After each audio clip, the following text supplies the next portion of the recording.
the amount of Asian knowledge that I will be info dumping forcibly during the race is quite absurd. So. War of the Magi started because Final Fantasy XIV didn't have jobs, and people were like, this doesn't feel like Final Fantasy, so they're like, all right, we're going to add the jobs.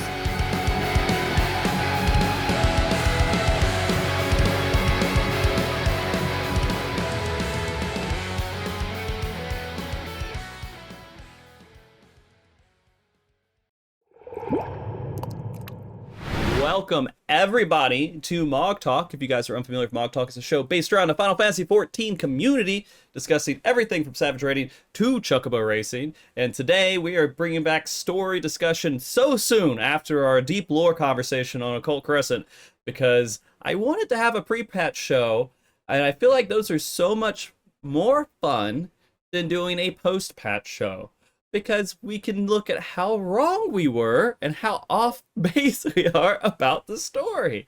And so that is my goal for today, for us to have a fun conversation about 7.3, the main story quest and alliance quest specifically, and anything else we want to talk about story-wise for expectations and maybe some of the content too. But before we get too far into it, let's have our guests introduce themselves. Em, would you like to start us? I usually do, and it always makes me nervous. I'm Emunarum. I come on to MogTalk a lot, either for shows or for raiding, and I mess with Frosty because I never shut up about lore. So that's my shtick on this channel. It's good to be back again so soon. I think this is the closest back-to-back MogTalk episodes I've ever done. So that's kind of fun, and I will finally be allowed to talk about Final Fantasy XI for more than 5 minutes today, so I'm very excited about that. No, only Final Fantasy XIV, although it's 11 related content. Sorry, I'll get to talk about the Alliance raids, which is where I info dump about Final Fantasy XI. My bad, y'all. Jesus Christ. All right. Moose, would you mind? Yeah, but I'll do it in no. The way I usually describe myself is just that I'm old. I've been playing since 1.0. I've been building a library of all the stuff I've done.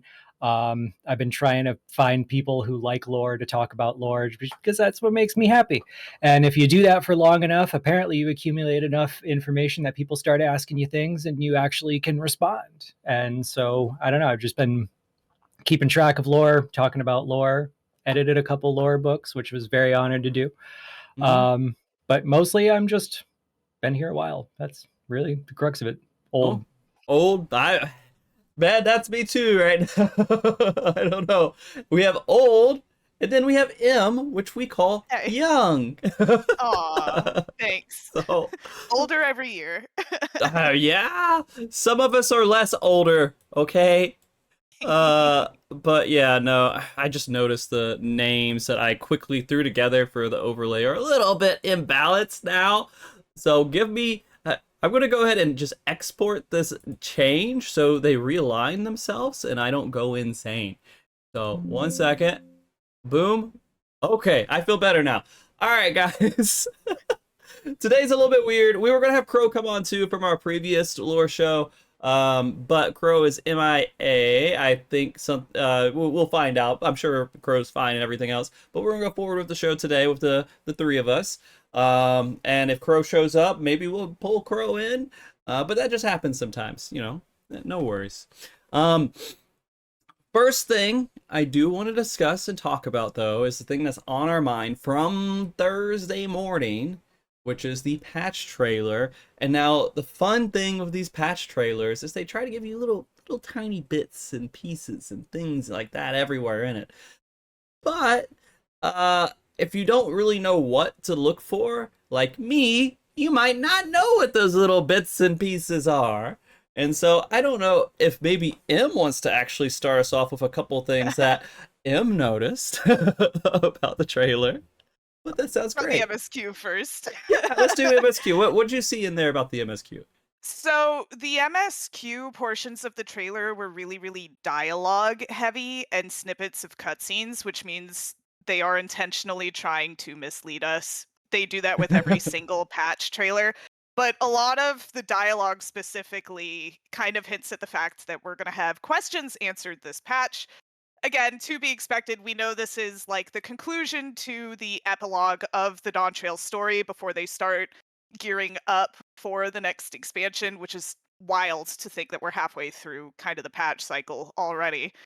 Yeah. But a lot of what they're talking about is preservation and finally figuring out what that is. And a lot of dialogue that I am assuming is from Calyx, which is our mysterious new NPC from the patch MSQ, who's kind of been pulling the strings on Mhm. our fake Sphene that came back. Mhm. He's got his own agenda. He's kind of the villain figure right now. So I look forward to seeing where that goes, very specifically. He was featured pretty prominently. So maybe Mhm. we'll actually get to fight him this time. Who knows? Yeah. No, it makes sense to me. Moose. Anything else in there you might have noticed that M didn't? The stuff that stands out to me in the trailer, I would say a lot of the word choices, like conquering death, banishing the darkness of mortality. I think it kind of fits together with that possibly suspiciously Necron-shaped flubber uh, kind of coming together in the background. Mhm. And possibly the return of like the primal glowy eye phenomenon thing. I don't know if we're using that for like a Oh, different yeah, thing yeah. entirely, but like the glowing eyes have got me on edge a little bit. And there's a lot of stuff kind of running through the lore that's got me paranoid. So if we're going crazy today, just so we can look back on how wrong we were, I've got a lot of ways to go crazy today. I think Necron Flubber might be my new favorite thing that you've ever said. Because that is kind of what it feels like they're building up to. It's a mystery trial, right? But we know it's MSQ based. The last Mhm. one was a robot Beatrix, who was this completely badass knight from FF9. And we're Mhm. kind of continuing the whole Alexandria thing. It's not Final Fantasy IX, but the bosses are inspired by it. I would be surprised if Calyx doesn't take on a Necron form just because of the story parallels. And again, the Necron flubber, as Moose has so brilliantly put it. You can't have a whole 3 patches in a row be like all sorts of 9 throwbacks, and the Mhm. entire time the populace is standing around like having existential dread about death, and then just forget to do Necron. Like I don't think that's allowed. Like Mhm. Yeah. Okay. So I think there's another thing that would be really interesting to do about the main story quests at least, and then we'll get back to some of the other stuff. Is Frosty to try to remember what the main story quest even is. Uh and kind of go back and have you guys a little bit correct me where I'm wrong here. Because we're getting into the end of our Dawn Trail thing, right? It was encased in this expansion. Uh and I'm pretty interested to see what that really turned out to be because it feels a little chopped up to me as a casual storygoer, okay? So are you guys fine with that? Does that sound like an okay idea? I love this the is the part of the first MogTalk episodes where Frosty asks us to explain things. Yeah. For a second I got nervous because this is the first time I haven't put together like a bullet pointed list of everything that's happened so we can kind of put it in order. I was like, it's only a couple patches. He's not going to do that. So when you're like, hey, what we're going to do is and I'm like, oh no, I'm supposed to go through the story. He's like, you're going to tell me No. if I'm wrong. I'm like, yeah, Yeah. let's do that. I think this would be fun, okay? All right. So, this Dawn Trail story was supposed to be a vacation for us, right? A cool little vacation. Then Walk Lamont found her way over to us for us to be her champions in this vacation. And it was supposed to be we've just killed space gods, right? So, this was supposed to be pretty easy. We just go over there, whatever. It's a ruler thing. We're just battling to help out Walk Lamont because she is the one that is the correct answer to who should be the leader over here, or else there could be wars everywhere, right? The Right. other kids want to do war. That was the whole And thing. they went really far out of their way to point out that like we are invited over, We are not meddling in other cultures. We're not doing a Mhm. colonialism. We're not over, we're not changing anybody's way of life. We are invited over. And in fact, if we just happen to shape the course of their history, well, that was not us. That was Wuklamat's doing. Wuklamat is really Yeah. good at diplomacy and got us to get involved. So everything's good. Nobody be nervous. Mhm. Nothing is culturally insensitive. Everything's gonna be fine. It should be And fine. Go ahead. and I was gonna say the answer ended up being maybe not having a single person in charge after all, too. Mm-hmm. Well, I mean, technically, there was a single person for a while once we figured out one of the heads was just a lump, dead lump on the shoulder. Still technically the same Yeah. person, but that's a lot to go into for this. Sure, We don't need sure. to. Okay, that's fine. It's all right. So we went over there, and a good chunk of the. Oh, your camera went the other way. I just keep noticing, Boost, your camera. It's like, it's fine. It's fine. People can see your face. It's still focusing on your face. Sorry, side note, I just saw it dodge to the right again. But, alright, back to the main story quest and not Frosty chasing balls and squirrels that fall out of his corner of his eyes. When we get there, we're experiencing everything that's over there. We're learning about it, and we're just helping Wuklamat actually learn about this stuff too, and go through and get to know the people over there, so she could be a good ruler. And we go through these trials, cooking competitions, things like that, right? And then at some point, things get really, really serious, and the spawn with the two heads, right? Bakul Jaja, okay. There you go. Yeah. Proud of you. Because Javier is one of my favorite people now. I'm gonna remember his character. So, I should hope so. Yeah. And so he was a jerk and released big ol' snake dragon, and then we're like, holy crap, things are pretty bad right now. And then we continued on with a cooking competition after we defeated that dragon. So at some point after this whole story, and again, all of this is just kind of learning about it and this friction between the four possible candidates, and we end up with the Wuklamat winning that whole contest. But the true son, which I don't know why I'm forgetting, it starts with a Z. What's his name? Zeralja. Zeralja. Okay, I got it a little bit.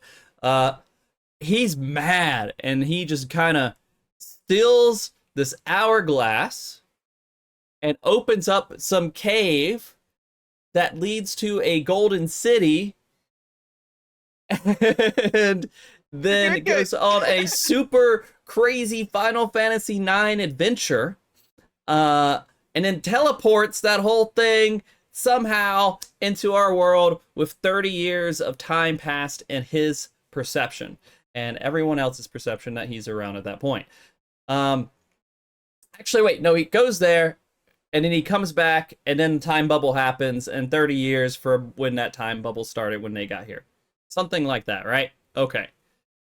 And then shit just gets real crazy, and that becomes the focus of the story forevermore, and the whole who's going to be the ruler doesn't really matter anymore. It's just like world-ending shit, right? I mean, he kind of wants to be the ruler, but we're stopping a bad guy at that point. It's not like the contest anymore. It's not anything else. Am I doing okay so far? You're doing okay. Yes. Okay. High level, you're doing great.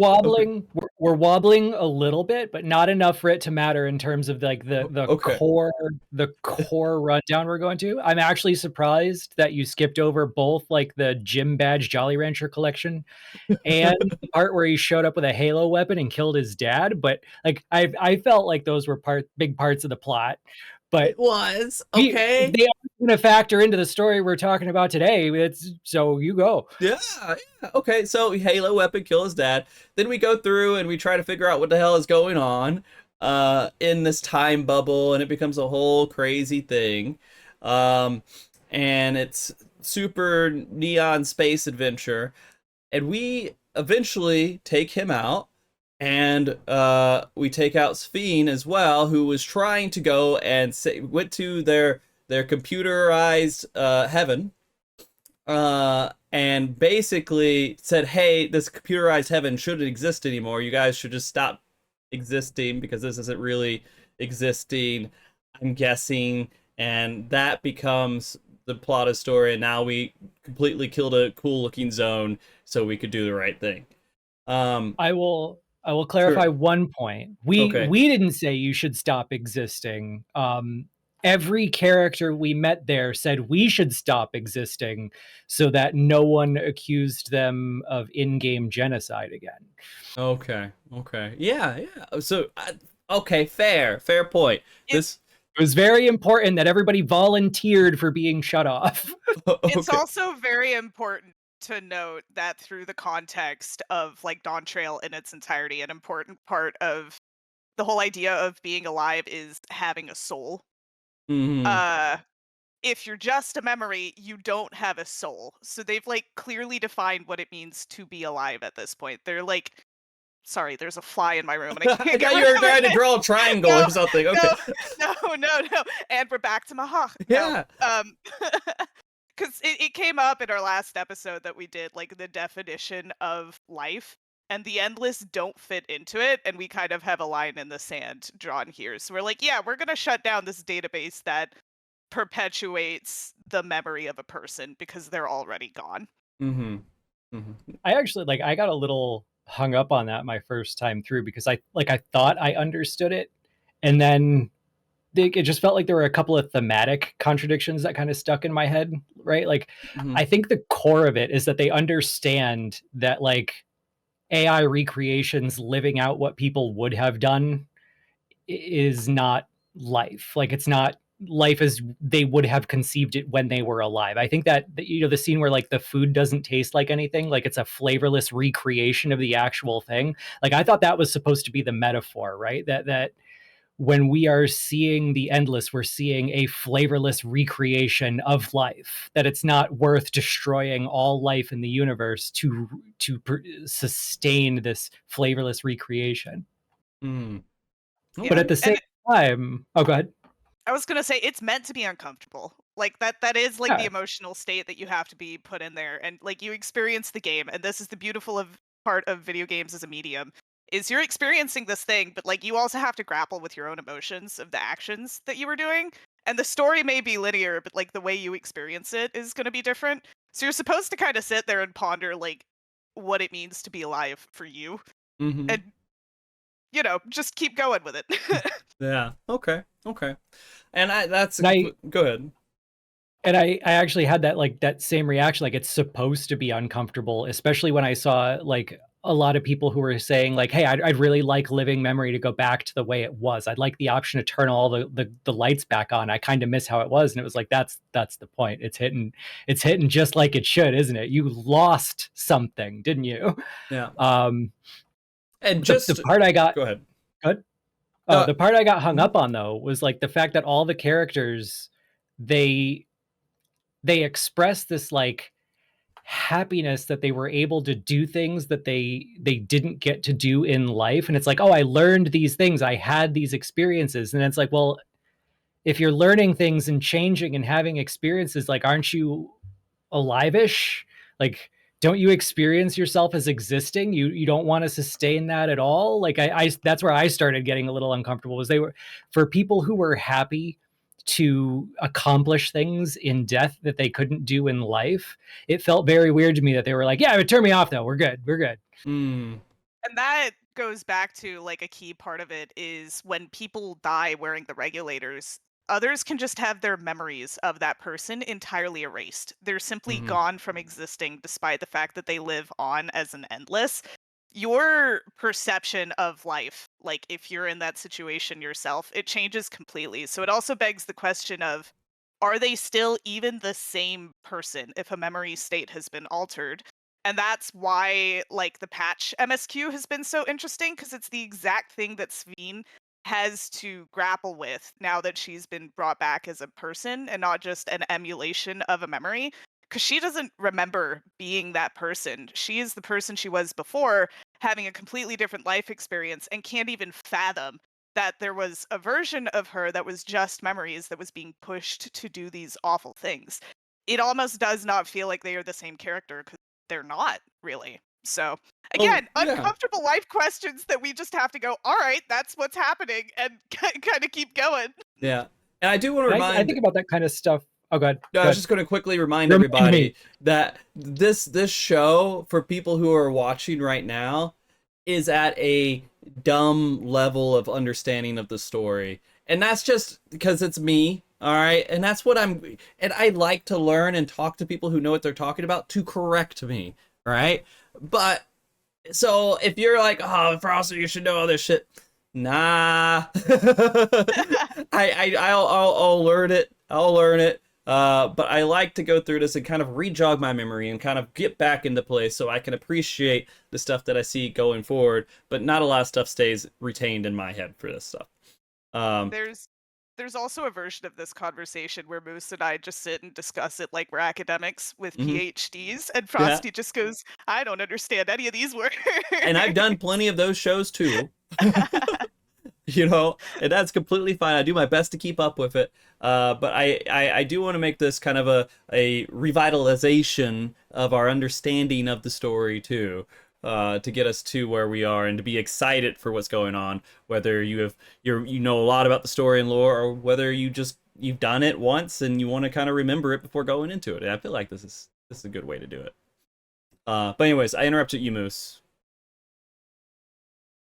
Did you? I think so. It's fine if you don't remember it. His Oh, memory's gone. I don't know. Yeah, I mean, because it's interesting because a lot of that stuff was super heavy stuff, man. It was super heavy, and I mean, right afterwards, what happens is Sphene magically comes back, then we realize it's not Sphene, and then we have this puppet master, which was Sphene's brother, right? That's actually kind of controlling. No, am I wrong? It wasn't Sphene's brother. I thought it was Sphene's brother. Okay, not Sphene's brother. It could be. We just don't know anything about that. He's a scientist. I thought for some reason it was like her brother or something in like the actual like back past history. Anyways, I was okay. gonna let you finish your sentence before I made a face. Fair. Sorry for Like maybe ruining that, I guess. we're talking metaphorical here, but if he was like a member of the royal family, I think the plot would have gone a little different. Okay. So I misremembered that. But it's someone that they knew each other, and then the real Sphene came to life in a way. Was that actually her physically, or was it? Re-explain that to me really quick. What is the real Sphene? Is that just her frozen in time and now she's back, or what? More or less. Kind of. That's one of the things that we don't quite understand yet. The Okay. things that we know for sure is like it was a snapshot of her at the point in time where they created the first Endless, which was the copy of Sphene that we ended up like interacting with in the main story. Okay. So we were We've rebooted her. we were told early on that the real Sphene died, that she got Levin sickness and died young, and that they used her memories to create Endless Sphene, and that this was Preservation's whole thing, was that like the people loved her and she loved the people, so she would be the perfect queen and would always preserve the system. Whatever they built, she would never disappoint her people. So like this was they created an artificial version of her and kind of twisted her dedication to her people. And we were told that the real one died. But they opened the possibility in the dialogue that what really happened is Sphene was locked in some kind of stasis in some kind of like casket in the mesoterminal and was left there the entire time this was happening. So maybe, it's possible that the whole she died thing was just subterfuge to make sure that no one interfered with their backup. Like they've still got that one core thing in case everything goes wrong. But when we shut down the mesoterminal, it's possible that also shut down and she just kind of woke up and wandered away. Okay. And that would be in line with our understanding of Calyx, who is this puppet master. He is one of the people who was running things with Preservation, kind of pulling the strings. And he's very easily able to recreate the code of Endless Sphene to make her manipulate the masses again in the patch content, which is where she showed up during her own memorial service and started kind of pushing, "Hey, we've got new regulators that glow different colors. Ooh, what does this mean?" Mm-hmm. Which I'm personally also excited about because I saw that coming, and when I built my own regulator, I made it so that I could make it different colors because I wanted to be ready for this inevitability, and I'm very proud of myself for Nice, that. nice. Okay, okay. And what now? The tiara is also a big thing. I forgot about the tiara. Uh, I mean, Sphene disappeared, but the endless Sphene disappeared. But I'm guessing endless Sphene comes back. It just gets reproduced. Does she come back at some point, or do we know? Think there's a possibility of that? Because she just vanished at the end, right? It depends on if you're counting the version that Calyx was manipulating as Endless Sphene or not. Okay. Because the tiara was her regulator. It was a very special regulator. So there is a chance that before her death, it just re-uploaded again. That is kind of the visual that we are left with at the end of 7.0 is the fade to black of just the tiara, Mm-hmm. hinting at what was to come, which was the fact that we would see her again. I don't think anyone anticipated having multiple versions of her again. Mm-hmm. But that's the fun about patches. You never really know what to expect, even if you know what to expect. So I go ahead. I think the game is trying to put a little bit of a boundary between them, because they came up with the term simulant for the one that Calyx is controlling. So we have endless Sphene, simulant Sphene, and Sphene, the real Sphene. Okay. Original Sphene. Original. The original Real. recipe. If Okay. that's even her, because they could be just another one and we just don't know it yet. But that's a level of conspiracy theory that I'm not ready to address. So And that's another layer of like the what does it mean to be alive thing? Because I mean, like a clone of you would think it was you, but you'd be like, no. Mm-hmm. It's messy. Have you guys ever played Soma? Or do you know, have you heard of it? You have, Moose? That was a good game. Yeah, it dabbles really hard in this, and I love that game a lot. And so it's just, it's basically the premise is sort of the same, where you're uploaded, then you're downloaded into a robotic body, and something like that. I won't completely give it all away, but like that's the whole process that they're battling, and they want to rocket ship off people on a little computer, and the computer is their paradise. Not too far off from the storyline we're dealing with right now. right, and that's also like a pretty central theme in Final Fantasy IX because the overarching story from the Final Fantasy this takes inspiration from is that there are a bunch of clone bodies that are just kind of awaiting possession from stored memories of civilization that they're trying to rebuild. And it goes awry because some of these like clones start developing their own personalities. So even though they're not like copies of other people, they were like empty hosts, empty flesh robots, I guess. I saw a comment about that in the chat. So Well, it was a little bit different than I think, but it's fine. Yeah. I haven't played Soma. This is the way that I'm conceptualizing. Okay. So I mean, and then we're kind of caught up for the most part. The puppet master, Calyx, right, is trying to take our hourglass. Is that right? Is that my understanding of it? Okay. Kind of. Well, I mean, the hourglass is made of like this. It's like an aftermarket electrope contraption that goes around a different artifact that's inside of it. And they basically use the electrope housing that looks like a chalice to jailbreak the artifact to make it work, because it wasn't working for them originally.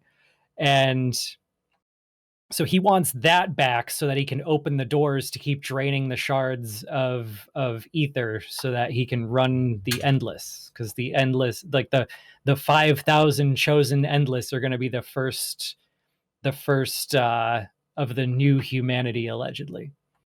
There's also the really scary fact, and I rewatched this cutscene like 30 minutes ago just to make sure I wasn't misremembering it. I'd watched it so many times because I already felt insane talking about it. But when he's asking you specifically, you as in the player, for your key, the phrasing is so specific that he wants your key, and he's not looking at the chalice. He's looking at the fact that you're holding the Asm crystal in your hand. And if you remember, when you defeat Endless Sphene for the first time at the end of 7.0, that Asm symbol also shows up on the chalice and does not get addressed at any point in the story so far. Which is the That thing that has I've been me. sitting here, it haunts me. Okay. There were two references to Azem back to back, and for it not to play into the answers in this story would blow my mind. That's why I think he might be looking.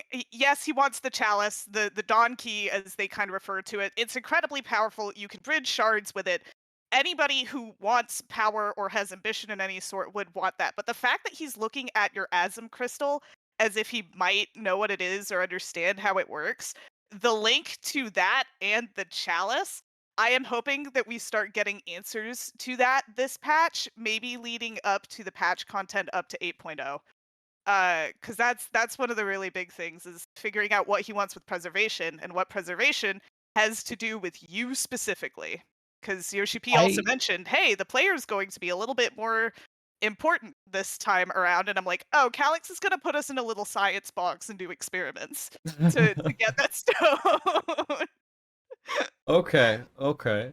And you I know, I go ahead, go ahead. wouldn't say that I'm confident that this is going to matter, but as long as we're being crazy Mhm, and looking back later on how wrong we were. mhm. Um, one of the things that really stood out to me on the first pass was that they took a lot of time to point out the Malala and the connections to the key that they had.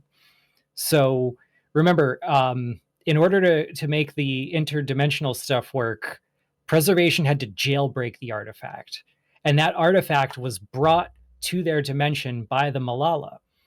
But the Malala didn't need to jailbreak it to work. The seer was just able to get it to work. The seer wished to save their people and find a way to get through the calamity, and they just opened a gate, right? So when you go to the recreation of the Malala, like the temple thing in living memory, uh, everything is orange and suns, and like everything is very Azemi in there. And it has me like very paranoid that somehow there's a connection between like the Malala Seer and an Azem shard. And then all of a sudden we take possession of the artifact and we've got the Azem crystal and we're, desperately wishing for something. And the And key it starts unlocks. glowing and the Azem symbol pops up. And I'm just, it's just way too specific, way too close together. Something's up. It's connected, and I have speculation as how it's connected, but I fear that that might be a little bit too far out there at this point in time. I'm not I confidently saying that's gonna happen next patch, but I have ideas What about is where it? this is going. You want to hear it? Yeah, it can't be. It Because can't be. I've got some crazy ones, but it's like people look at me weird when I say that it feels connected to a Zem. So like that's the first layer of the house of cards. Everything after that is Mhm. speculation that is just another layer on the house of cards. So by the time I get to the stuff that I think could make sense, people are going to be looking at me much more crazy than they already are. It's okay. It can't be crazier than me, because my like end game is I want to beat the crap out of Azim. Like, I'm like, that should be the final boss of the entire game, and then the server shut down, and I would be okay with that. That's Okay. not related to the key, though, Mhm. because let me lay out the facts and then where I think it comes from. Because Moose explained all of the connections with the Malala right now. The seer, very specifically, is a prominent figure as being the one who gets this to work. If Calyx is in fact referring to the Azim Stone as a key, if it's a key that somehow registers a connection with the chalice and shows the same symbol, then that's the key that lets us use the chalice. And that's not necessarily, that becomes a key to something else. It's keys to keys to keys, right? That's kind of the connection that I am making. That's the logical leap. The one where I start losing people a little bit is the fact that the artifact inside of the chalice is something else entirely. It looks like Auracite.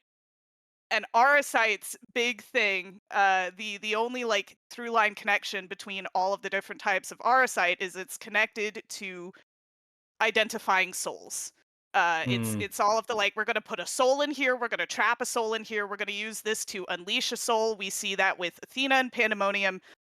We see that with the stored energy of Ultima. We see that with White Auracite, where we trap Nabrialis. We see that with synthetic Auracite during the weapons program in Sorrow Verlet, where they basically have to use the souls of Gaius's kids as fuel to power these weapons.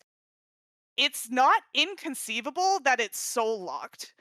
And if that ends up being the case, is it a relic left over from whatever Azim was doing during the final days? Because they left the convocation, they were excommunicated, right? They were trying to find another solution. They ignored Vana, complete silence when she was summoned. What if this was Azim's third way out, and now it's just a rock locked inside of a chalice that is somehow responding to like the energy signature specific to a soul? What were they doing with it? Don't ask me. But that's kind of the way I could physically see it being connected to something they made. We are on not as dissimilar pages as I would have expected. The good Not side. entirely the same. Not entirely the same. It doesn't sound that far out there either. I thought you guys were gonna say dinosaurs or something. And No. okay. Well, I'm curious what your idea is, Moose, because if we're on the same track, again, all speculation, but I like thinking through the science of why things work. Because that's It's basically it's yeah. the same house of cards with a couple different like I've moved a couple towers, but it's super because of like my biases and the things I've been loyal to throughout the game. So the way I made sense of it was okay. Vana actually tells Azem what's coming. Azem refuses to join either faction, bails, tries to find the third way, but gets sundered, possibly willingly, possibly knowingly. We don't know. But I think it's very suspicious that we end up with a crystal that's associated with like creating the ability to travel between places, between shards, and that it may open specifically when an Azem shard wants it to. It does fit with the Auracite vibe. It does fit with the possibly keyed into specifically Azem's vibe. Like maybe that's why Preservation had to jailbreak it in the first place. They didn't have an Azem shard handy. Exactly. That's why I'm calling the stone the key.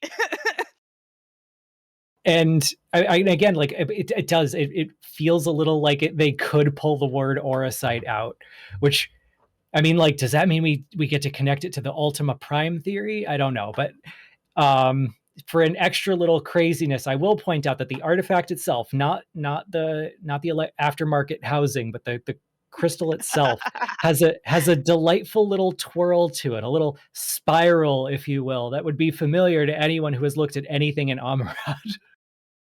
Yeah. And that's the really, really scary part about it, because we know that the piece of Arasite that we kind of refer to as the heart of Sabik, that's, keeps getting bounced around in the story, like it becomes a recurring factor. We know from the Pandemonium raids that that wasn't created by the ancients. They did not know what it was. They couldn't figure out what it was. They locked it in a box because all they recognized was that they didn't understand it and that it was dangerous. And Athena took it out and experimented with it with the idea of, again, soul science, which I guess is my most repeated phrase on this show at this point. She wanted to become a god. She wanted to create something from nothing, which isn't how it works. If this is Arasite in the same way, I guess is the important caveat there, where did that come from? And why did whoever used it to make a key between worlds understand how it worked?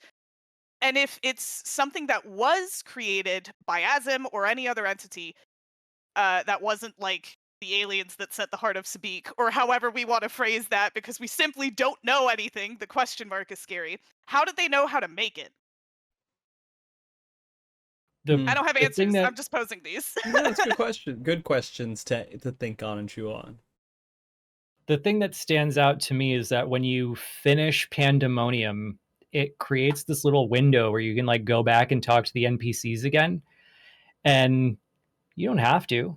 It's not part of the quest. It's just like an optional open the window, talk to the. There's only one option, and when you check in with them, they suddenly drop the suggestion that perhaps far more of history than we knew has been influenced by Athena and Ultima somehow, and then they just leave it at that.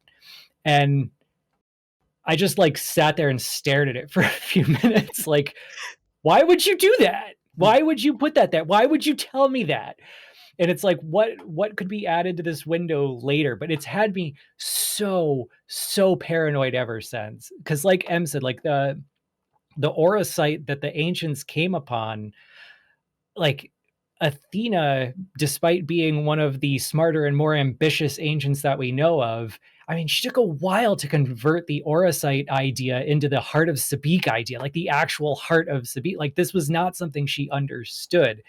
And so for her to get it from somewhere else and then tie it up with Ultima in a NPC chat, you don't even have to do is like, when are we going to get back to that?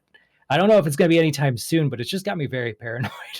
It's also fun to talk about because the name Sabik has a lot of connotations, but Heart of Sabik, one of the translations is literally Heart of the Star.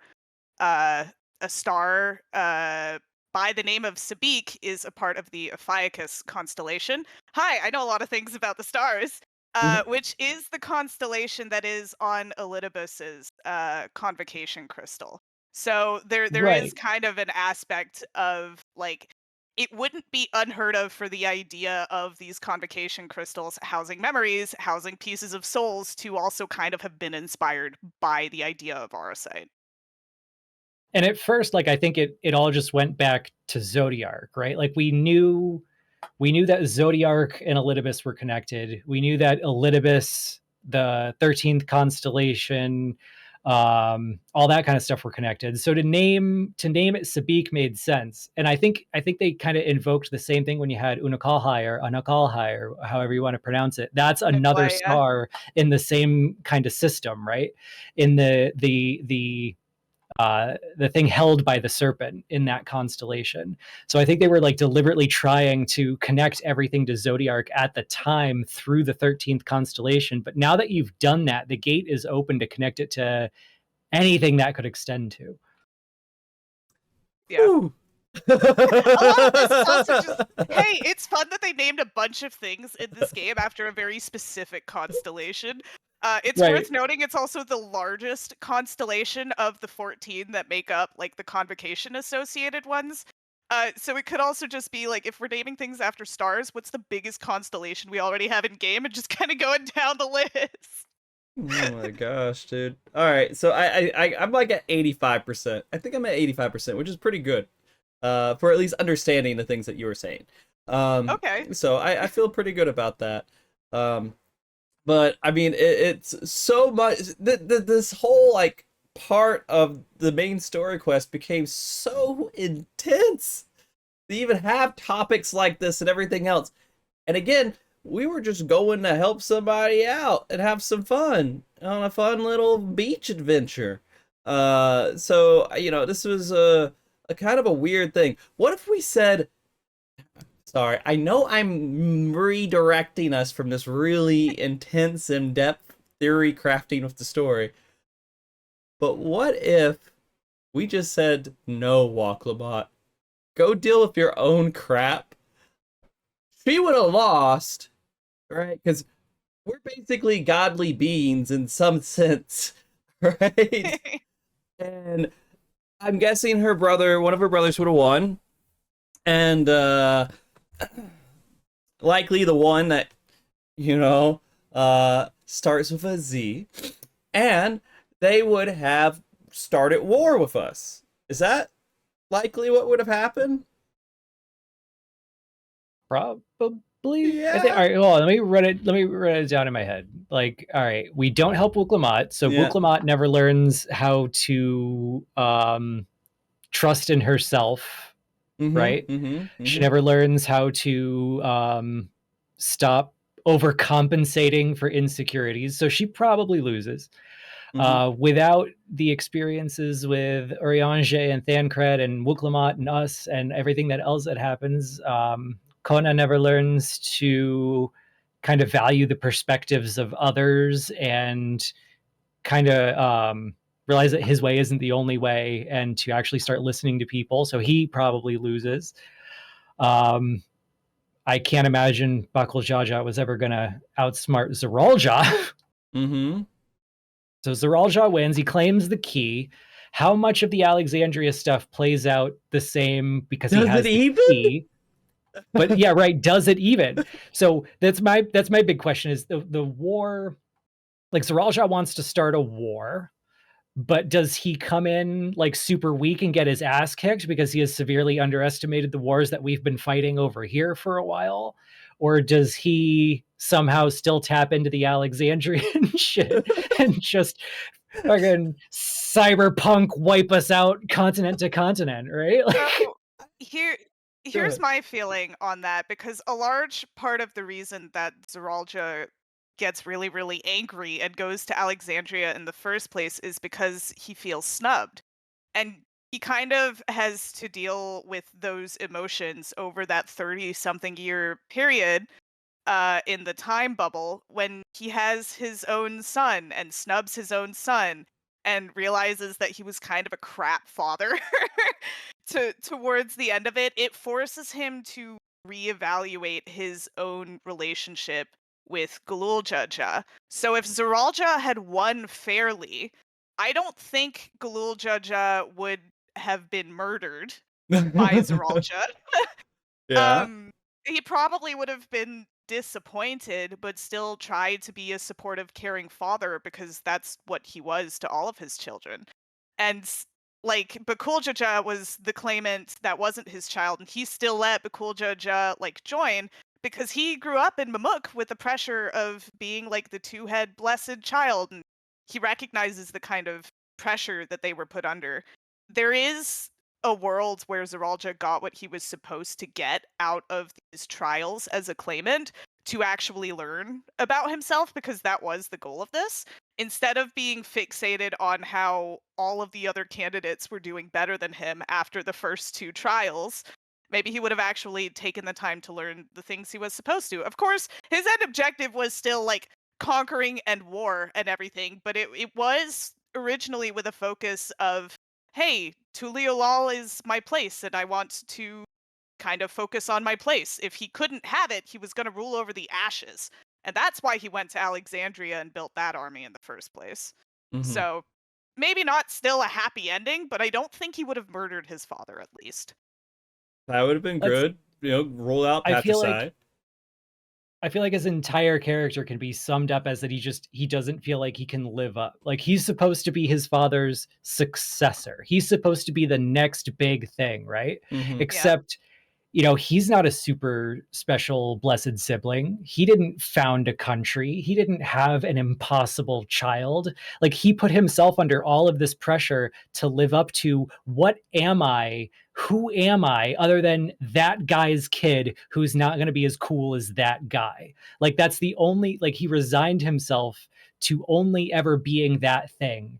Galul Jaja's lesser son. And then when it came time to like inherit the throne, he didn't even get it. Like he had to go up against two adopted siblings and a random blessed sibling from back home.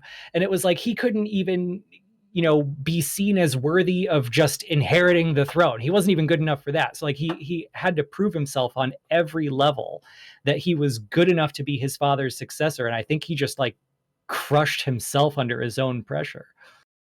So like, he couldn't even imagine being a father. The main reason I ask this is because your camera's so Do it again. I can turn off. No, you do just leave it there. Yeah, it's fine. But no, we'll have to reorient it if I turn that feature off. Yeah, probably. But I mean, if we never got involved in any of this stuff, a lot of this real crazy crap would have never happened. I'm assuming, right? Maybe a different version of some of it, but probably not as intense as this, right?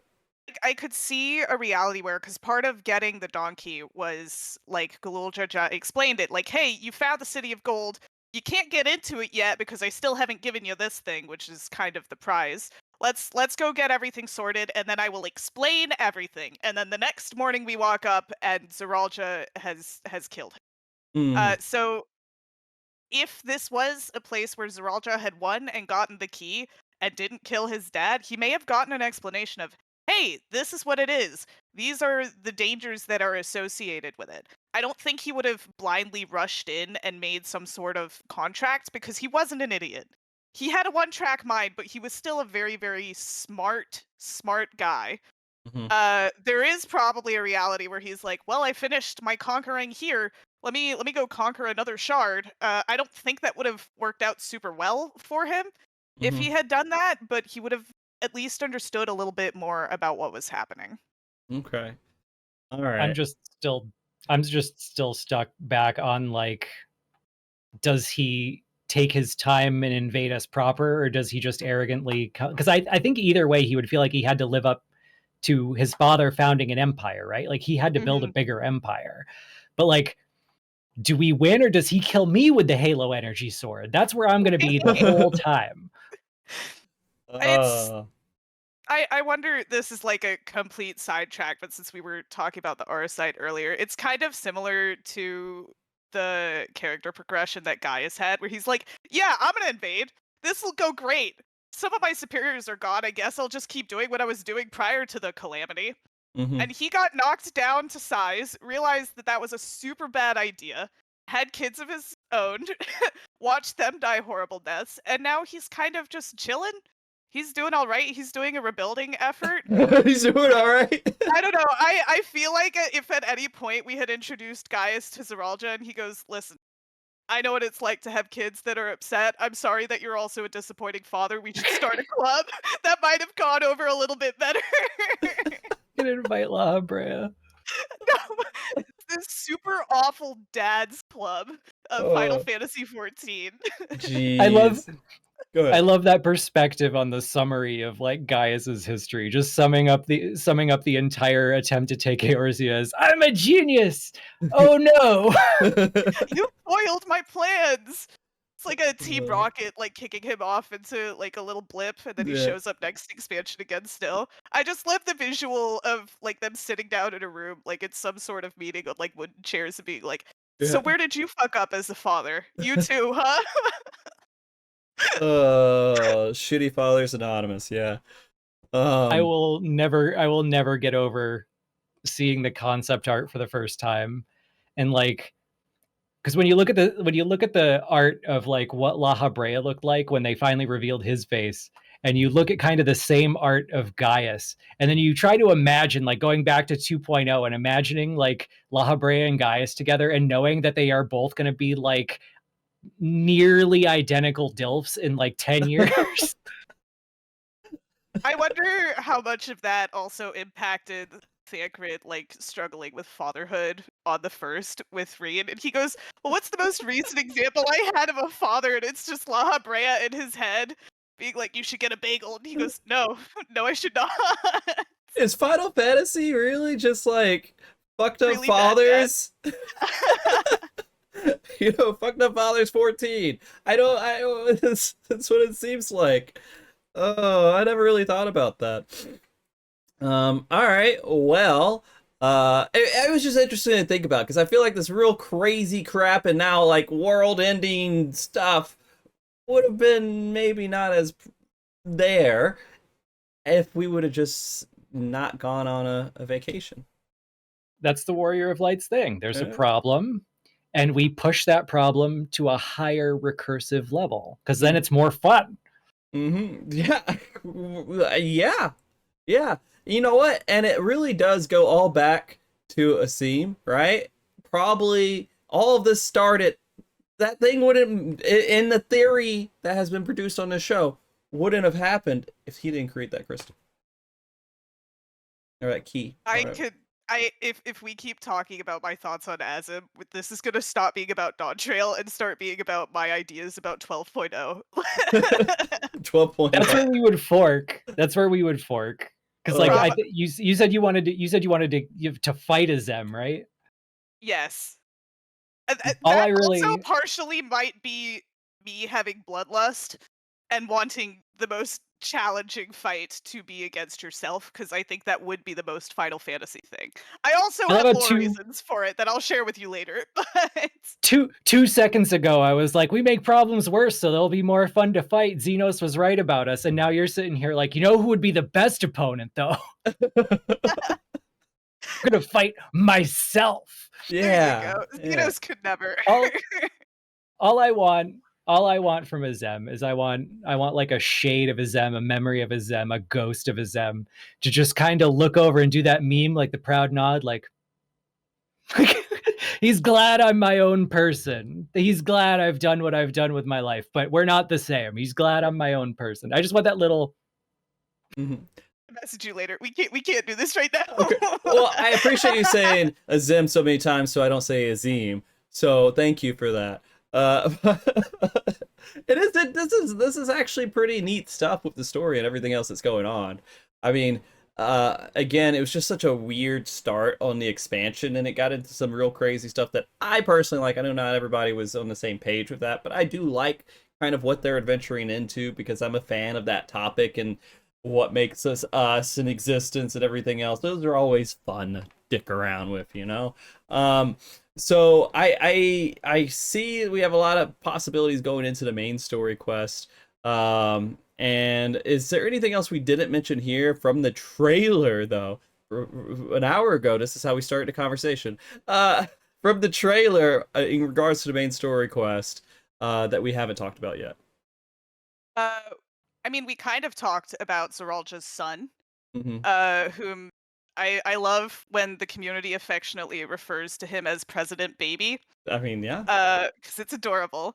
He's Mm-hmm. kind of also grappling with these things from his father and trying to like break the cycle. Uh, he's also featured kind of prominently in the Yeah. trailer, which scares me. Please don't let anything happen to the boy, the Nothing's baby boy. happening to the boy. It's I fine. hope not. Yeah. That Hey, would I break got my it. heart. Hey, we're talking about crazy shit today, right? Yeah, why not? Okay, there's no way this is gonna happen, but wouldn't it be crazy if, since we haven't talked about the plot point from 7.1 in a while, where they Mhm. built a whole facility for merging your souls with a Tyrol Vidral and gaining like super strength that we Mhm. haven't talked about this entire time? Wouldn't it be like super sad if President Baby, feeling so weak and helpless and like everything has been taken from him and he can't do anything about it, decides to use his mom's research after listening to all of her records for 6 months, decides he's going to go merge with a Tyrol Vidral so he can go kick Calyx's ass? I've changed my mind. Moose is now my number one enemy. That's a good idea, Moose. It is. It's a good It's idea. good. That's good. I think that's the appropriate direction to take.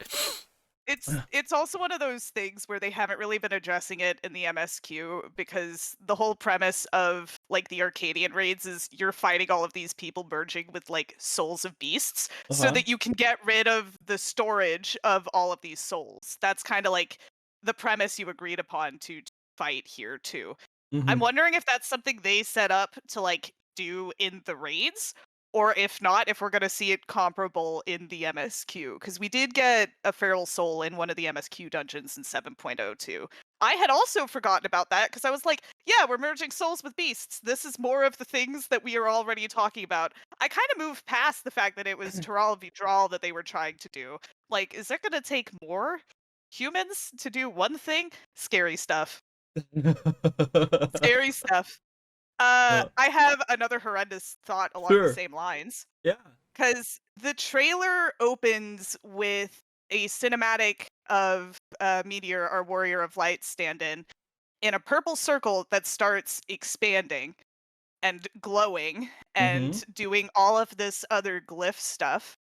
I did make a joke earlier about Calyx putting us in a little box and doing science experiments on us. Mhm. What if he tries to infuse our soul with something? Perhaps a Tyrol Vidral that would make us go feral in some way or another. Uh, Like a just a thought. moo. Maybe it's Moogle instead. I think. Yeah. What? I can't tell if you're just making the usual Moogle joke or you're playing into the fact that they creep me out more than any other creature in Final Dude. Fantasy games.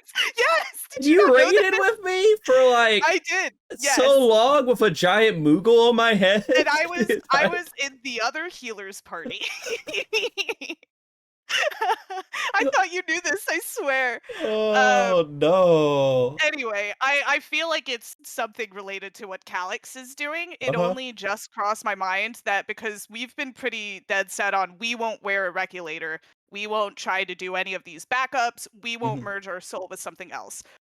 Nothing saying that it couldn't like be forced onto you if he put you in a box with this like condensed energy, because the Mhm. lions are the same purple shade as the regulators.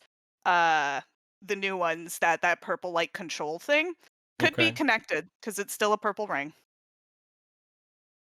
Yeah, and it could just be that the whole soul fusion thing is actually going to end up connected to the whole Necron theme thing, right? Like you get 5,000 people together, you hook them up to regulators, you scare the shit out of the entire populace so that they're all afraid of dying, like suspicious deaths, mechanical failures. Everyone's got existential dread now. Mhm.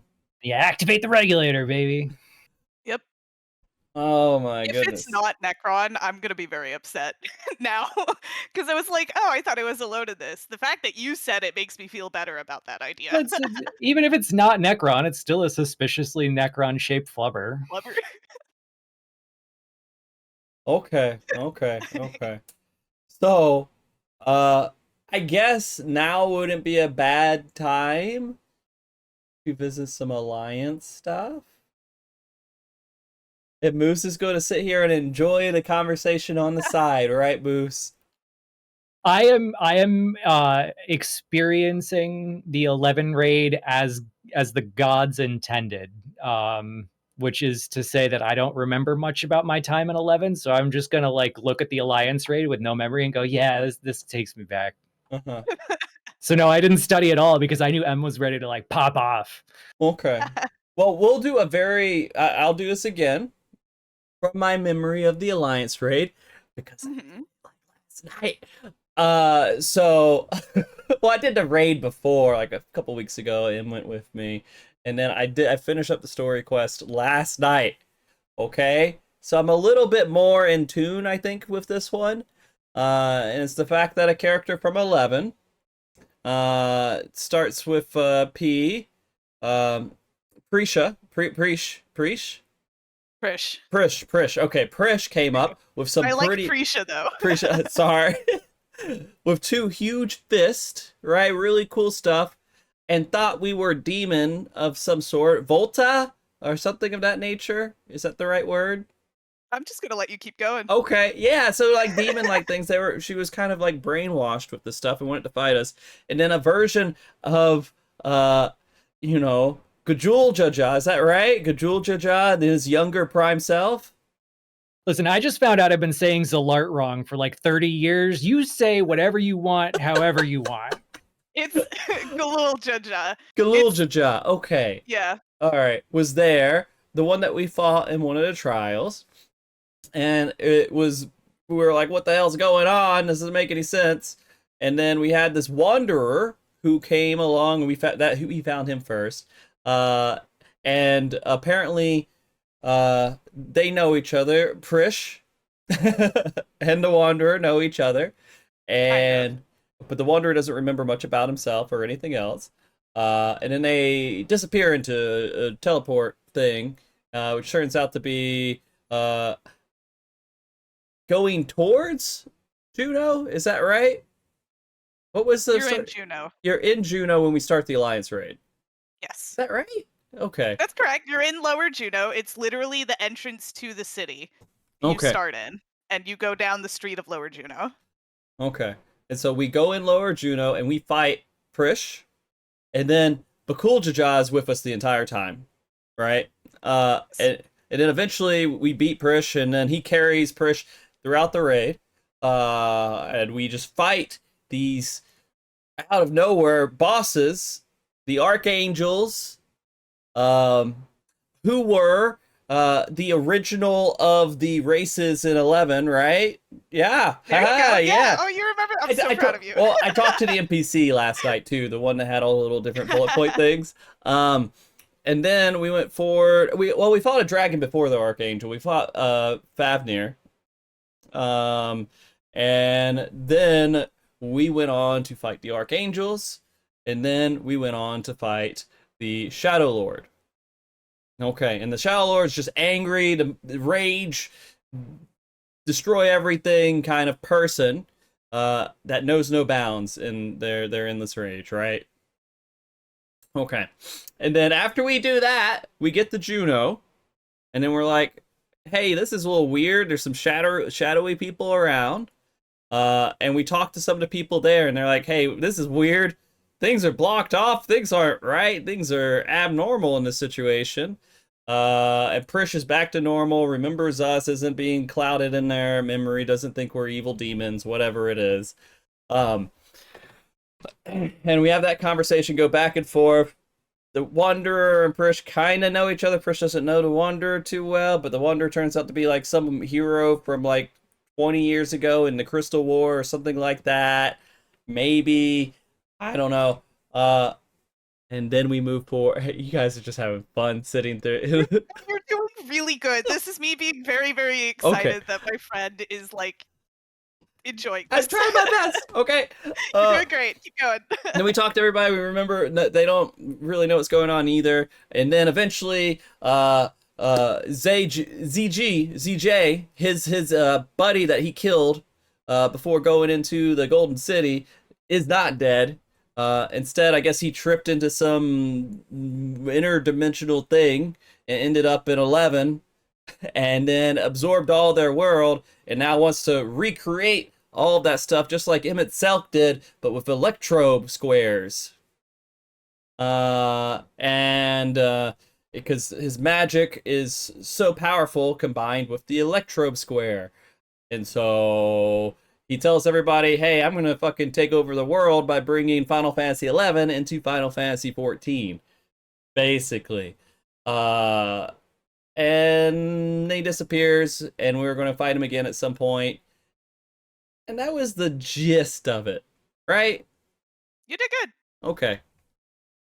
Yeah, you did good. It's basically framed as a boss rush because it's very much like crossover to get you interested in 11. So it's littered with Easter eggs, but they are picking like really, really iconic fights, specifically to, you know, for the nostalgia part of it. Yeah, of course. is basically what they're doing, and we see that with like the upcoming trailer as well, because it really is just some of the more iconic villains that we're seeing. Kamlanot, Eldonarsh, for one, a very, very infamous boss rush fight that takes place on an airship that features like a very small ad pack to start, and then you're dealing with the Omega weapon in the next thing, and there's people outside the arena casting spells on you.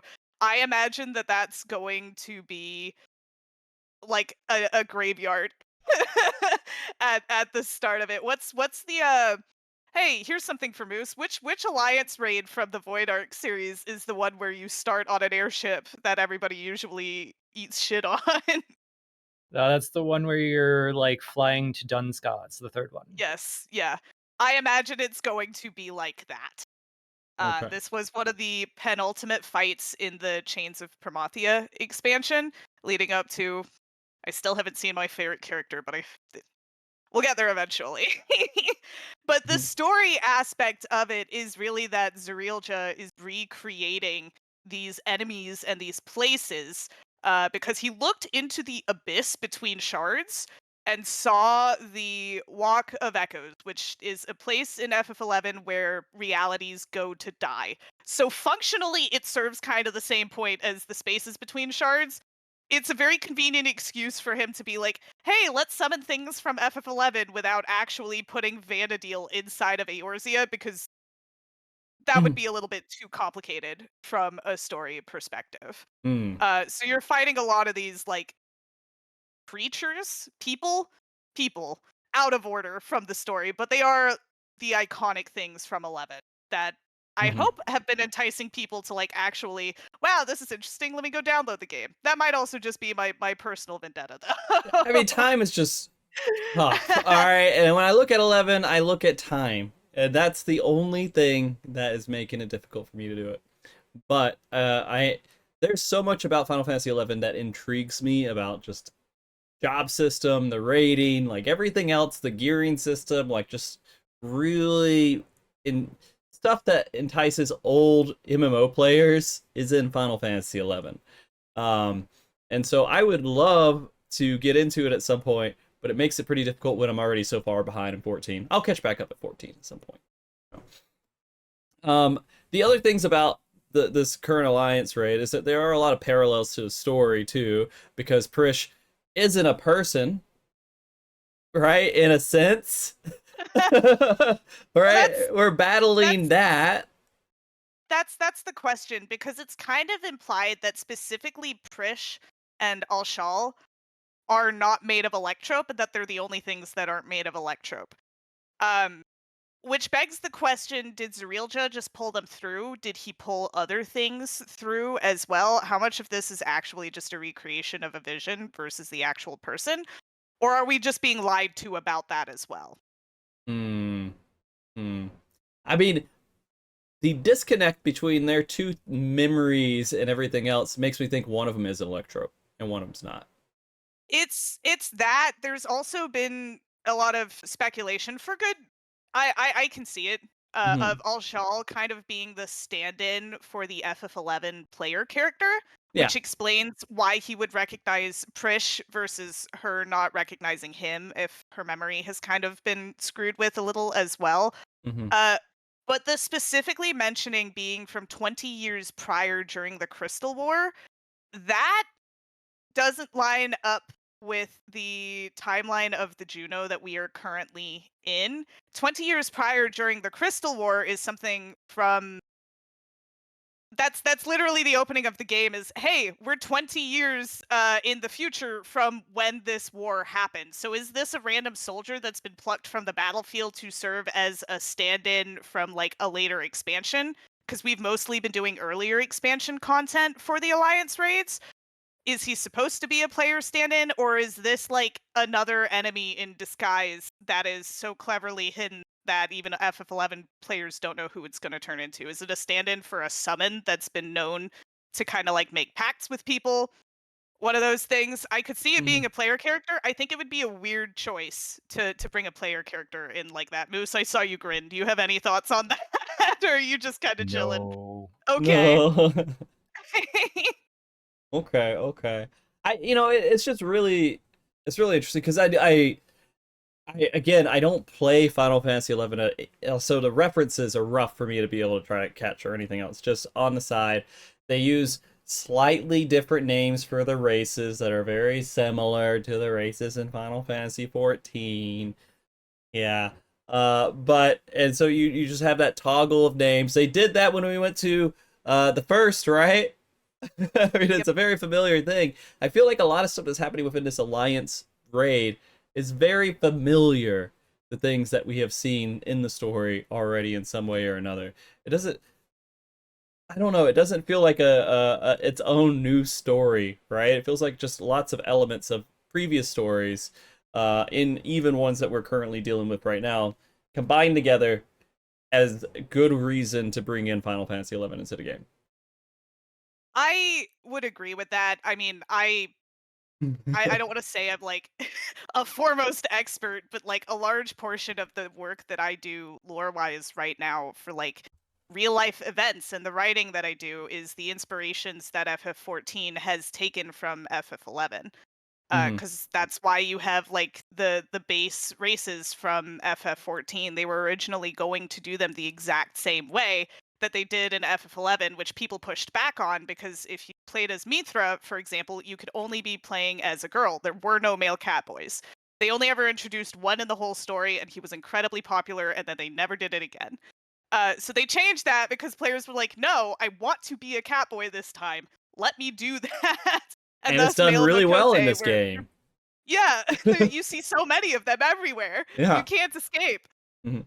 But you see that with story elements as well. There's a lot of Dawn Trail specifically where they take direct quotes from different expansions in Final Fantasy XI, specifically talking about the Gate of the Gods and a lot of the talk about the bridge between worlds and like a new higher plane of existence.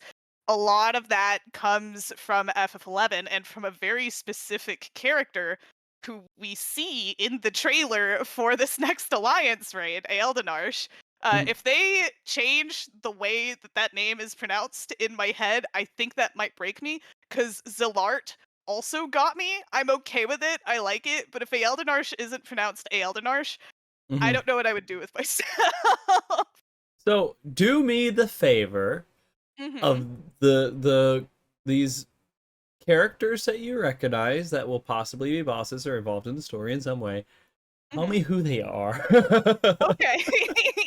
So in the trailer, we see at least 3 different iconic fights, right? I talked about the airship one Mhm. already, with the mechanized Omega weapon.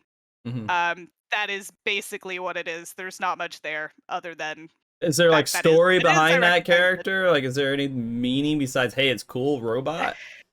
It is, but it's kind of like a distraction before Bahamut shoots you out of the sky to prevent you from accidentally starting an apocalypse. And I don't know how much of like 11's story we want to get into versus what's relevant, which is Sure, sure. it was an incredibly difficult fight in 11 when it came out, so much to the point where if you didn't skip the cutscenes, you didn't have enough time to complete it. So the way that you would have to complete the instance for story, and they were incredibly important story cutscenes, like the ones that have you on the edge of your seat. You'd have to skip the cutscenes, do the combat, and then go back to view the cutscenes because you physically didn't have enough time to do the fight. Imagine having like Seed of Sacrifice level trial, right? Where you had a cutscene in the middle, and because of the cutscene, you didn't have time to do the second phase. The Okay. cutscene was important, but if you watched it, you were doomed. Okay, okay, okay. Yeah. So I think it would be funny if they have a mechanic in the Alliance raid where you have a 30-second unskippable cutscene just to make up for the fact that it had these skips. Mhm. Uh, but that's basically just a boss rush fight. The other things we saw in the trailer are Comlanauts and Eldonarsh. Mhm. Eldonarsh is the kid with the glowing eye who's casting a beautiful golden spell. Is that descriptive enough No, to? sure, yeah.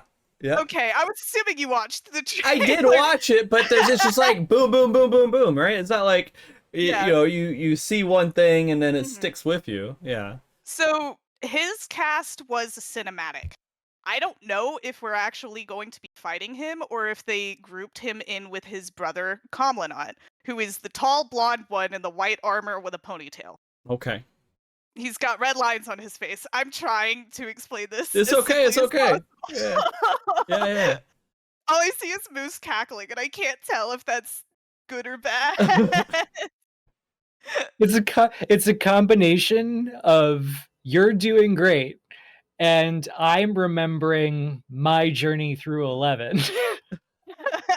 Am I re-traumatizing you right I now? was at the part where you saw me giggling a little harder than usual there was me flashing back to doing the Promathia fight and being like, what are you guys doing here? Mhm. Don't worry about it. A little epilogue. I'm basically going through it in reverse order because Rise of the Zalart and Chains of Promathia were 2 back-to-back expansions from the base game. And together, they make the complete full first arc of FF11. Uh, which is why it's fun that we're doing this as a boss rush and not a one-for-one of the story, because it just makes sense this way. But essentially, Eldonarsh, his goal is to become God. You know, how it often is with Final Fantasy villains. That's his goal. Mhm. And he and his brother, who are Zalart, are playing this long con where the long con, You sorry. know, it's good. Uh Yeah, I liked it. I'm doing my best. They're playing this long con where they're running the city of Juno, and they're like, "Oh, we'll help defeat the Shadow Lord. We'll do all this. We're doing this for the good of civilization. We're not going to destroy Vana'diel to ascend into the heavens. Don't ask any questions about this." Because their goal is basically to unsunder their world. Is probably the best way to put it in FF14 terms. It's not one for one, but that's the best way I have to explain it. Comlanot, the taller one, is actually the younger brother by several thousand years. Ealdonarsh, the one that looks like a kid, is the older brother. And he eventually tries to sacrifice Comlanot. He tricks his brother into expending all of his energy to unlock Tulia, which is one of the areas in the Alliance raid that we've already done. Okay. So their boss fights are basically just, when you think of FF11 as someone who only ever played a little bit, you're thinking about Comlanot as the first like main villain, and then you're thinking about Ealdonarsh as the first huge plot twist that was really, really engaging, and then you're thinking about Promathia as the like huge universe ending entity that they both accidentally kind of helped unlock. Okay. Okay. So they are all kind of connected in a through line, which is why I was a little bit concerned that like we got the Archangels already associated with that. The Shadow Lord, killing him was kind of what forced Comlanot and Ealdonarsh to show their true hands. Now we see both of these brothers, and the cinematic may very well be Ealdonarsh sacrificing his brother at that point in time. We haven't seen Promathia yet, though. And it makes me a little concerned that we're not going to see it until next Alliance raid, which I have no idea what other bosses they would pull in if that's the case. I can always hope that the brothers are a duo fight, because that means there's a chance for Promathia still to be the final fight of this rage, and this rage. You're The doing Shadow fine. Lord It's is fine. possessing me. Yeah. Sorry, this is a lot of talking. I'm used to somebody jumping in beforehand, and like I'm skipping so many story beats for the sake of making this understandable if you've never played 11, because there's Yeah. so much more nuance to it. Mhm, mhm. But eventually, there's someone who wanted to be Zalart, who was basically jealous of the fact that they got to be Zalart. He was like, "I'll finish the job," and he eventually becomes Promathia, and that happens to be my favorite character. If they end up putting Promathia as the final boss with him in it, I will know that somebody at Square Enix has been watching me and is specifically trying to torture me by not letting me see my boy. Okay. Yeah, I mean they do that 100%. They look at anyone out there who is like talking about lore, talking about anything, and they're like, "Let me fuck over what he just said. Let me fuck Specifically over what she me, just they're said." gonna target M M or because they Moose haven't or given me whoever. any Nagmalata, and that's all that I want. I miss my boy. I love him. Please put him in the Alliance raid. If anyone at Square is listening to me right now, please. That's that's all I've got. We'll probably see it. We'll probably see it. Don't worry. Yeah. Okay. High level who these people are, the context in which you fight them. And I'm guessing Uh, you're pretty excited for what you saw and what you expect at this point right now for 11. I mean, I'm pretty sure if they throw anything with 11 in there, you're like, oh, that's great, right? yeah. Yeah. Yeah. I'm also trying Okay. to like restrain myself because Frosty is someone who has experienced this in person, for the context of chat. If you get me started about 11, I can simply talk about it for several hours on end, and someone will have to physically stop me. Yeah, 100%. The thing, and you just kind of, the thing is, I'm really good at humoring people. And just nodding along and being a part of it, you know. It's fine, and I enjoy listening to it. To be honest with you, I enjoy it because it's stuff I don't know about that's going to be relevant in some way or shape or form. And that's again sort of the point of these shows, is to kind of like get some of this in front of everybody who wants it in front of them, so they can enhance their story experience when they go into the next patch. And Moose's his experience has been enhanced already from what you said too, I think, Em. Yep. Yeah. See, there you go. I again, like I'm doing this from a perspective of like I want to remember nothing because I want the nostalgia to feel weird when it hits. And I was not a lore person in 11. Actually, the whole reason I got into lore in 14 was that I had moved on from 11. And when I was trying to remember the story, my options were not great. Rewatching the cutscenes in 11 was not at all convenient at the time. It was very difficult to rebuild the script order. You couldn't data mine anything because all the dialogue is saved in the map of where it happens. It's all just kind of stacked in the map. There's no quest script. And as much as I love fandom, like if you don't cite your sources and really police that well, things tend to get a lot of gaps filled with assumptions. They're like, it makes sense. It's as good as canon. And so you can't always trust what you read. So I just thought it was a shame that one day, I was going to lose all of my memories of 11. And I was like, I don't want that to happen in 14. I'm going to archive everything. I'm going to try to understand the proper way to interpret everything. If there's any unknown, I'm going to try to track it down. And then 1.0 was in such rough shape that like the story and the world was one of the few things I could engage. So that's just how I became a lore person. But I was already done with 11 by that time. So I don't have a lot of lore expertise when it comes to 11. What do I remember about the Zillard storyline? I really wanted Nagmalata's DBZ scanner as a equipable item. That's about it. Okay. Moose, do you remember there was this toy that came out at some point that you'd put it on your head and it had the little flip screen down and you could do a little controller and play little games in it and stuff? It was like at a Walmart or something for like 20-30 bucks. I can't remember what it was called. But do you remember that? I'm going to Google it just to make sure, but like my entire brain just shut down and went the end zone. I mean, actually, to be honest with you, maybe it is that. Maybe someone else in the world remembers it. I remember searching it for a while back, but yeah. When I was making my Nagmalata cosplay, I ended up making that little thing myself out of foam and wire and jewels and stuff, which I was fine with.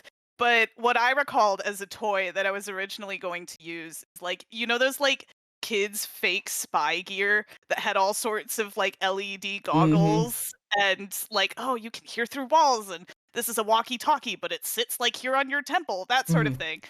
I couldn't for the life of me figure out the right search terms to try and get one of those because I tried. Okay, so I combined two ancient game systems in my head. One being the Engage or the Engage, which is not what we're talking about. I want you to look up something called the R Zone. R-Zone. R Zone. Oh my god! That's is this what you were talking about? Yeah, 100%. That was it. Tiger Electronics. Release date 1995. Had this like elastic band that would go over your head. And it told you I'm old, bitches. Yeah. I remember it. I can't even remember what games I played on it.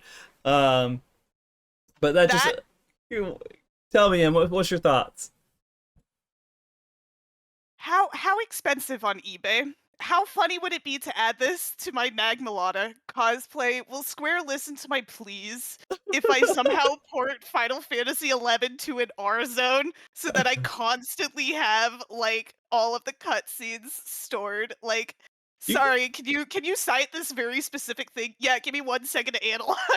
Oh, and the game cartridges was like they had that clear whatever in the middle. God. Yeah. Have you ever seen the like early 1990s Tiger Electronics where it's like the screen has kind of the sprites built into it and it would kind of color them in to make it look like they were moving? I've seen that, yeah. The R Zone was basically that, but projected onto the thing. I do not think you're going to port anything. I don't even think you could get Doom running on it. You can get Doom running on anything. You can run Doom on a potato. I'm sure you can run Doom on an R Zone. I mean, what you would have to do is create the cartridge and then the just pixelate, like put dots in for all the things that would be colored in, right? I think there's a way to do it. It's like creating a cross-stitch pattern. I could do that pretty easily. Now I'm kind of tempted to do this just to spite Moose. Does anyone have an R Zone for sale? What a genuine question. There is a 30% chance I have one in my basement, and I'm going to be moving soon. If I find it, I'll let you know. So you did I'll pay have you one for too, that. then. All right. I mean, I also have a Virtual Boy too, but that's not even close. So distracted talking about Orzo Yeah, I by Tiger know. Electronics. You can get it for about $30 on eBay. It looks like. Um, Does it work? Probably not. I mean, you probably Okay. have to like try to wire the electronics or something. I don't know. I'm Get gonna a little figure it out. welder in. Yeah. What a great If it's any, tangent. Go ahead. if it's anything like my Pikachu step counter, you're gonna have to run it for a few hours before the screen works right again. Yeah, warm up the screen. God, that's Oh incredible. man.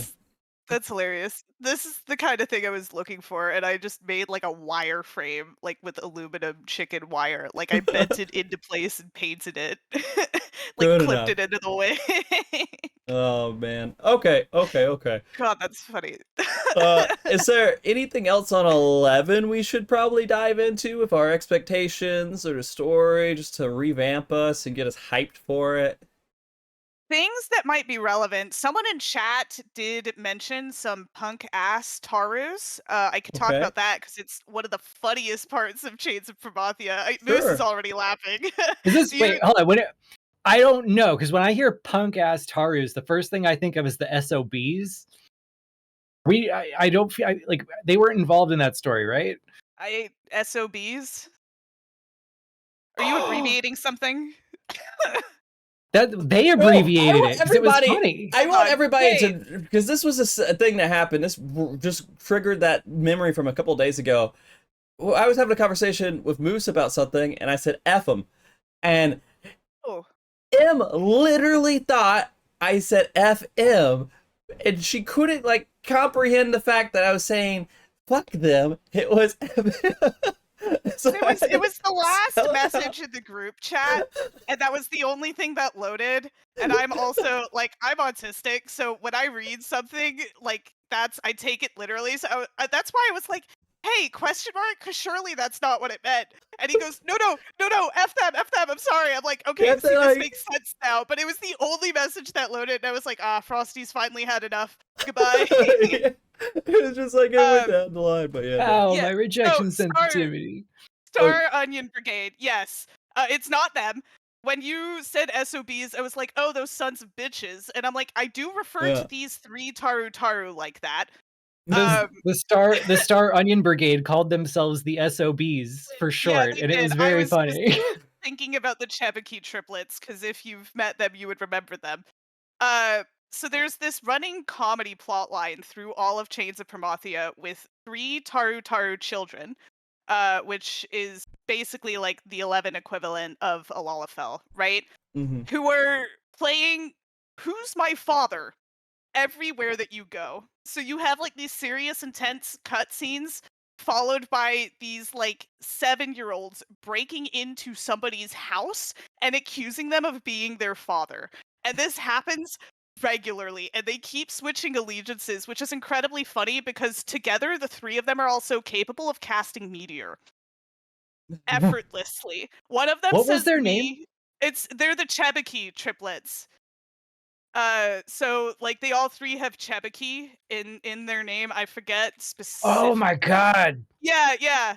The Chebiki Core memory unlocked. They're hard to forget. They're very hard to forget. It's Kuki Chebiki, Maki Chebiki, and Cherokee. Taru names always rhyme. They always speak in iambic pentameter. It's a whole thing. But one of them says me, one of them says T, and the other says or. And when they say them in that specific order, they cast Meteor. And they will do this from outside the arena during combat at you. And then sometimes they'll cast it at the enemy. And sometimes they'll decide to betray you. And sometimes they'll decide to betray the person they're working with to help you. At any given point when they show up, somebody is going to have their pants lit on fire and you have no idea who. In the final confrontation with Promathia, it's a 2-phase fight. You also have Celteus, who is another angelic being we haven't seen yet. We're not going to talk about that. It's going to get confusing. But he's basically this angel that is helping you fight Promathia. And the Chebeki triplets are like, oh, we'll start the second phase of combat by casting Meteor on Promathia. They cast the spell, and all you see is Celteus kind of fall from the sky because they aimed at the wrong person entirely by accident. They're like, sorry, guess this is gonna be harder than we thought. And then combat starts, and it's deeply funny. That's awesome. And it's they never let you fight them because they're children. You should not be harming children in a video game. But they'll also like heal your opponent sometimes, specifically a guy named Tenzin, whom I have so much beef with. So as much as I manifest Nagmalata in the Alliance raid, I am manifesting Tenzin not in the Alliance raid. Oh, okay. I have beef with him. Even to fight them?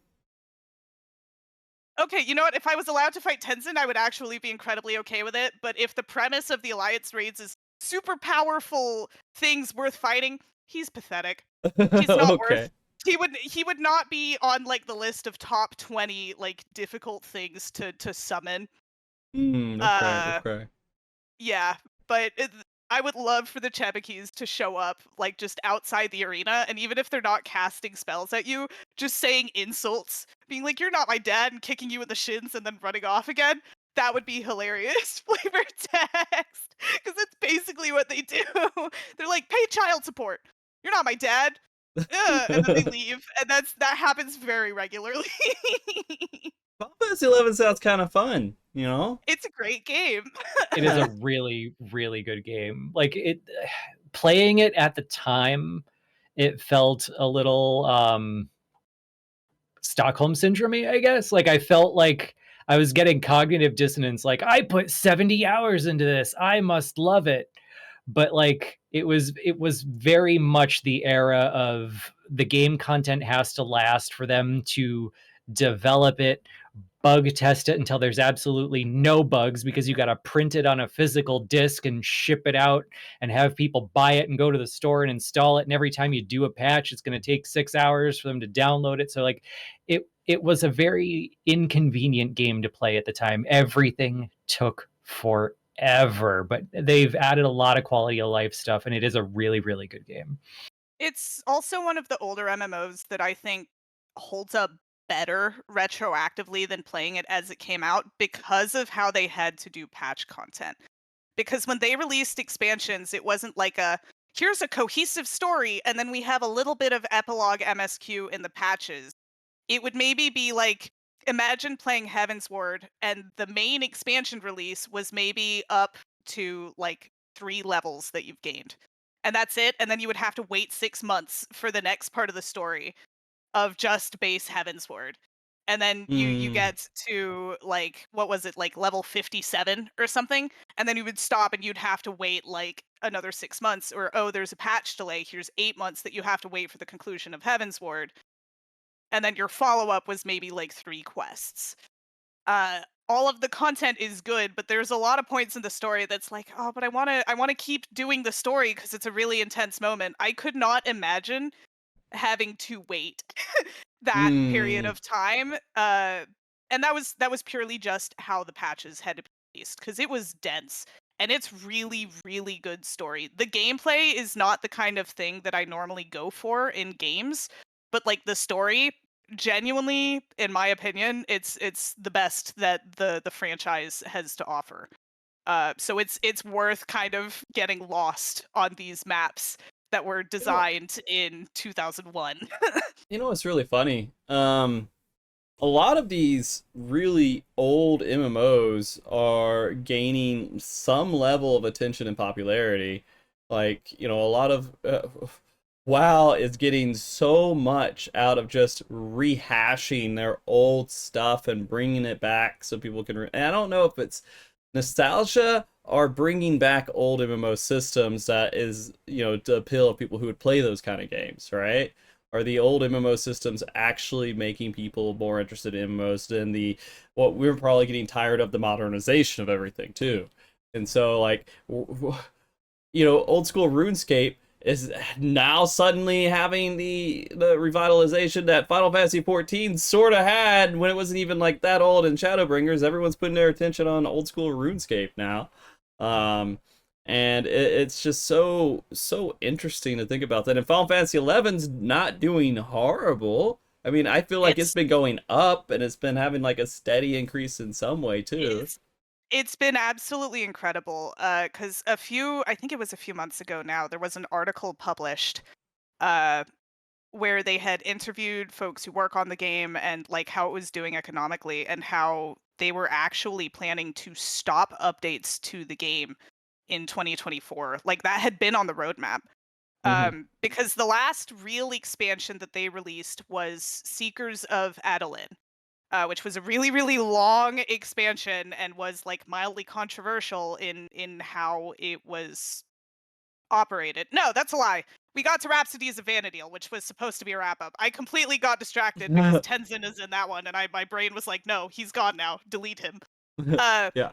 Secrets of Adeline was really long, and then Rhapsodies of Vana'diel was like a wrap up that kind of like took you through all of the expansions, greatest hits, and it was a nice like tie end to the story. And then in 2020, without like selling a new expansion or anything, they just dropped a new expansion size story called The Voracious Resurgence into the game. And it was just included in part of your sub. It was like a full expansion's worth of story, really good story content that left me sobbing by the end of it, as you know, these games usually do. But that only concluded in like 22, 23. And from the roadmap at that point was like, hey, we're going to stop doing new content in 2024.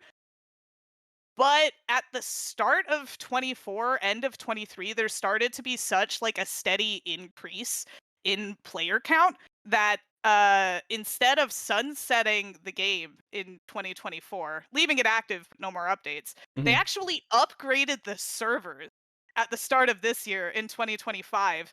And a few days ago, they actually had to put an announcement on the FF11 forums that, hey, our biggest world is congested. You can no longer create characters here. Please come to other worlds. And like as someone who actively plays the game on a less populated server, I play on Bismarck. If anyone in chat wants to come say hi to me. Um like It those is link my shells are character. getting more inactive. You can always come join us, Moose. uh I don't know where my character ended up. I'm gonna go We'll look. figure it out. Yeah, it's like the servers are congested. Like even on smaller servers, link shells are getting more and more popular, which is basically how you ran free companies or guilds. Hmm. So the game is actually doing really, really well. And I know I'm very biased to someone who actively plays it and like actively encourages people to play it. And I'm like, hey, download this so I can play with you. I need to re-experience the story through somebody fresh so that I can get that same rush again. Oh, It's you're a vampire. All right, I got it. a little bit. If Yeah. I could erase my memory and do it all again, I would do that in a heartbeat. Be like, hey, you forgot the last 2 years of video games. I'll be like, great, FF11, inject it directly into my veins. But Yeah. I think a part of that is also because the Alliance raids are here to drum up interest. And I love that the Alliance raids aren't just a, hey, let's go through the first 3 expansions one for one, here's the story. Because it's getting people interested in, wow, this is a cool boss with cool dialogue. I wonder where they came from. And hey, here's really specific context for the story. And it's not just story bosses, as we're seeing with the Kieran, which we know is the first boss of the upcoming Alliance raid. We saw that in the live letter. Or Fafnir, it's overworld bosses, it's hunt marks, stuff that's like kind of iconic for the difficulty of the content or what they drop. So it Hmm. really is like a tourist kind of vacation into FF11. But much like we talked about Dawn Trail being the vacation expansion that made you grapple with existentialism, Hmm. uh, you're having fun here, and then you're just going to be emotionally devastated by the story beats in FF11 because you will not make it out without crying at least once or twice. Okay. Sounds like a It's my challenge. sales pitch. Okay, okay. Well, I mean, I think those are the two big things story-wise that we wanted to go over. Again, the main story quest, kind of getting that back in our heads, and the Alliance getting that back in our heads too. And I will mention this, Em. I did take the day off on patch day to play through the content. I don't think I'll stream it, but I'll experience it on the day it comes out. So I'll get caught up on the MSQ and on the Alliance raid day one and be good to go. So It's the first time I've I done that in a also while. took that day off for the Oh. same reason. Are you 'Cause gonna do it on release, or are you gonna like? Oh, absolutely. I am waking up at 4 in the morning because I have to Okay. get into the Alliance raid. One of our friends, Sid, made a joke that I have to be the first human being to see Nagmalata with my person eyes, or I will simply pass away. So on the slight chance that someone has heard my prayers and that we actually get him, I have to be in there immediately. Uh, Okay. Okay. but it's tradition. I always get up with my free company and some of my raid buddies, and we do the new Alliance raid first thing. We got our little coffee and our little breakfast snacks, and it's our fun little tradition, and we can all geek out together. So that's always one of my favorite parts of Patch Day. That's awesome. Yeah, I'm gonna be honest with you. I haven't experienced a day one patch in a very, very, very long time. It's been a lot of me just kind of going back when I was doing full-time streaming. I did it then. But since then I haven't really done that at all. I've been playing a lot of catch up and everything, and there's been lots of times where when I wasn't full-time streaming, it took me a while to get through a lot of the patch. So I don't know. I'm a little excited about it. Because you can't really find. I personally can't find that time anymore. Because of family life and work life. But now I have my solid 8 hours or so I can do it with. So, Moose, are you gonna be playing it as soon as it drops? Nope, I'm gonna be moving. There. Probably. Knock Yeah, wait a on minute, wood, moving baby. again? Didn't you just already move? No, we've been trying to get it together for a while. Okay. Okay. It's been a long, annoying process with a lot of weird hurdles. Okay. Okay. We don't have to get into it, but I was curious. So we'll make sure you're okay. All right, we're good. So, Well, if either of you want a guided tour of the Alliance raid, a personalized FF11 experience, you know who to call. okay. Because I will have so much fun with it. I can guarantee that I'll probably be running it back to back once I finish MSQ and stuff Mm-hmm. on the day of, because I get so excited about these things, and I think I ran it like 8 times when the Mm-hmm. first Alliance raid dropped, because every time I went in, like, I found a new note that was hidden behind the stairs. I spent a lot of time like looking for all of the Easter eggs in all of the arenas, like really taking my time with it. It brought me so much joy. They did say that there's going to be notes everywhere. It's like, oh yeah, you probably won't be able to get it your first time through.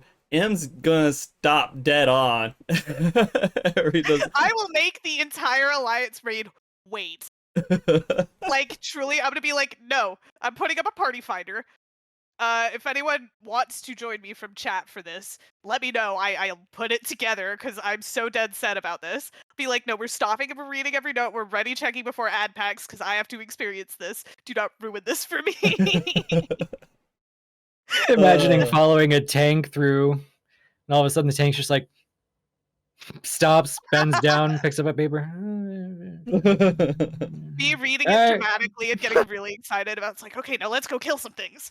The bloodlust is also there. I'm so excited to see how they translate FF11 mechanics into FF14 mechanics, because that was something they did so well in the first Alliance raid.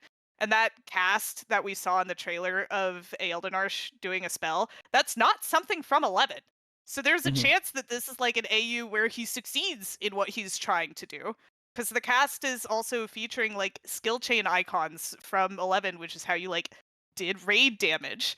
It's the equivalent of like gaining a limit break. It's very fun. I love it. So many things. Can't wait to beat the crap out of familiar faces. Nice. Meanwhile, my biggest point of excitement is just seeing Sandoria. Like, oh, my home. I'm going no home. bagpipes in it though. No bagpipes? No, the music that they play at the start of the Alliance raid is Ronfair, which is like the area outside of Sandoria. It's one of my favorite songs in that game, believe it or not. Beautiful, it's beautiful, but they're doing the same kind of orchestrion roll system where you pick up like blank orchestrion rolls that you have to change them in. And there were so many from the first Alliance raid, I wouldn't be surprised if they dumped like 20 more tracks on it, and they're like, oh, here's like the rest of the city-state music, and here's more of the battle themes, and all of that jazz. So, because there's so much like really good music from 11 too, that even if they don't use it in combat, it deserves to be something that I can play in my little house in FF14 and just have that be the thing I listen to all day. All right. Well, I mean, I know you have places to BM, so I don't want to extend it too much longer. And I think we covered kind of the things that I wanted to talk about. And I appreciate your humoring of me trying to re-jog my memory and coming down to my level. I know it's not always fun, okay, but I appreciate it nonetheless. And so yeah, this was a lot of fun. And I think, you know, when we get into story discussion and everything else, I'm really not. I'm trying to think about when the next time we would do a story show is, and I kind of feel Pilgrim's Traverse is going to be a very interesting time to dive a little deep into story again. Because if I remember Eureka Orthos, that was a huge fucking lore dump, was it not? There's some good stuff in there. It was alright. Fine. It's Alligans, so we're all just kind of like, oh, the Alligans again. Damn it. Well, what's Pilgrim's Traverse going to be? That's on the first. It's the first. That's right. It's on the first, and so we get to get. I guess we learn history about the first. Maybe you would think. I don't know. They have a lot to pull from. Yeah. We'll see. That'll be one where Moose gets to do a bulk of the talking, because I feel like I did too much this time. Well, No, Moose did a not at lot all. last time. Yeah. Yeah. That's just how it goes. I said this last time, and I was not kidding. Like, depending on what we're doing, if we're talking about like what we want to know is how this connects to the world, like let's go through 10 years of content and how this fits into the patterns in the world setting and what we know. I'm happy to talk for 6 hours on that.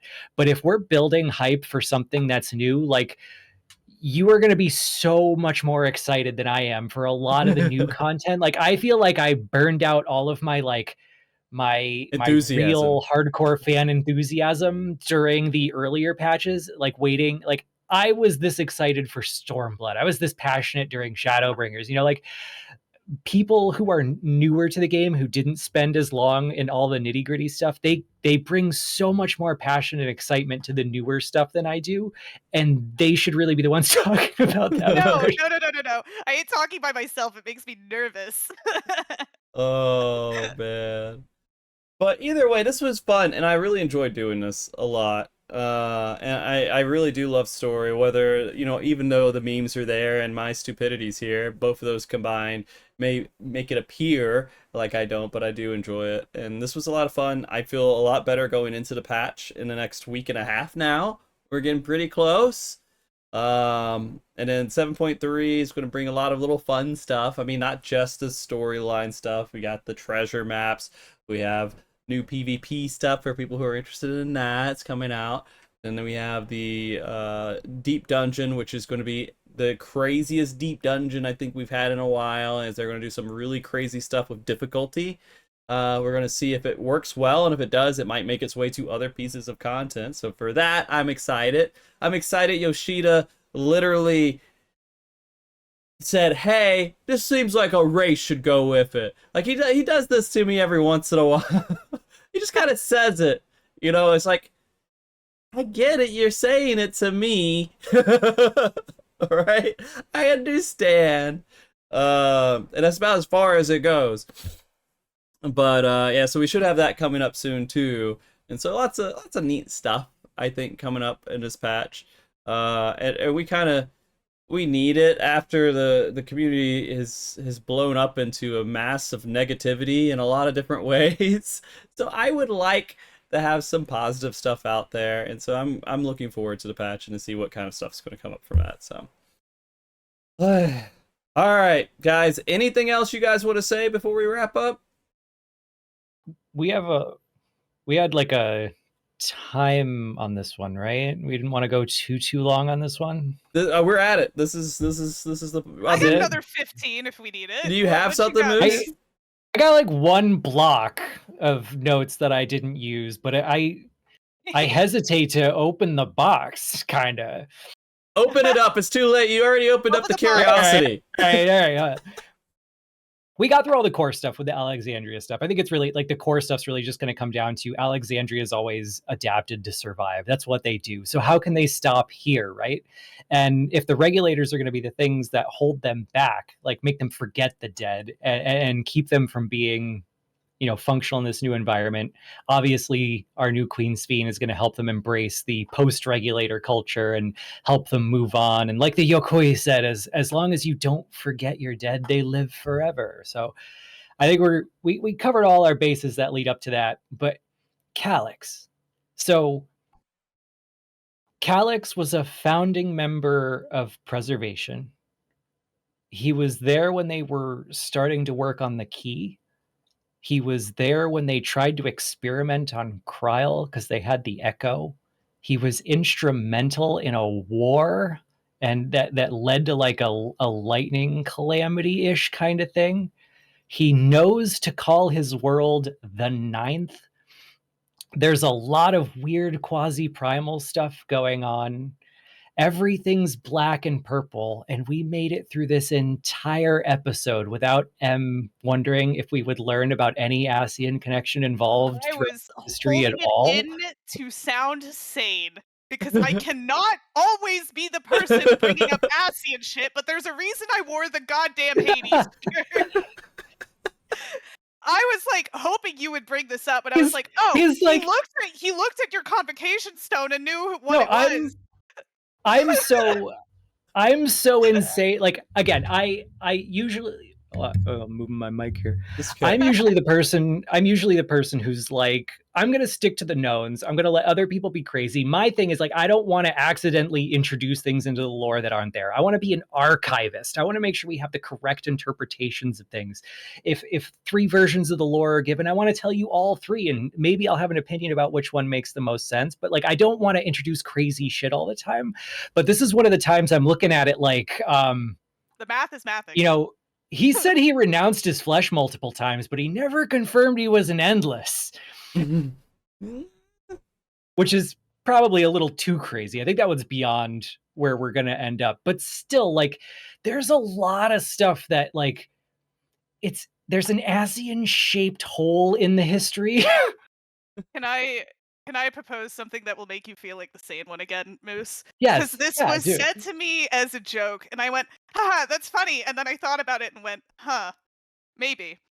It was proposed to me because the friends I play with, they know I love ASEANs. It's a core part of the humor, right? You just made the joke yourself. They're like, what if this is a shard of Asm from the night?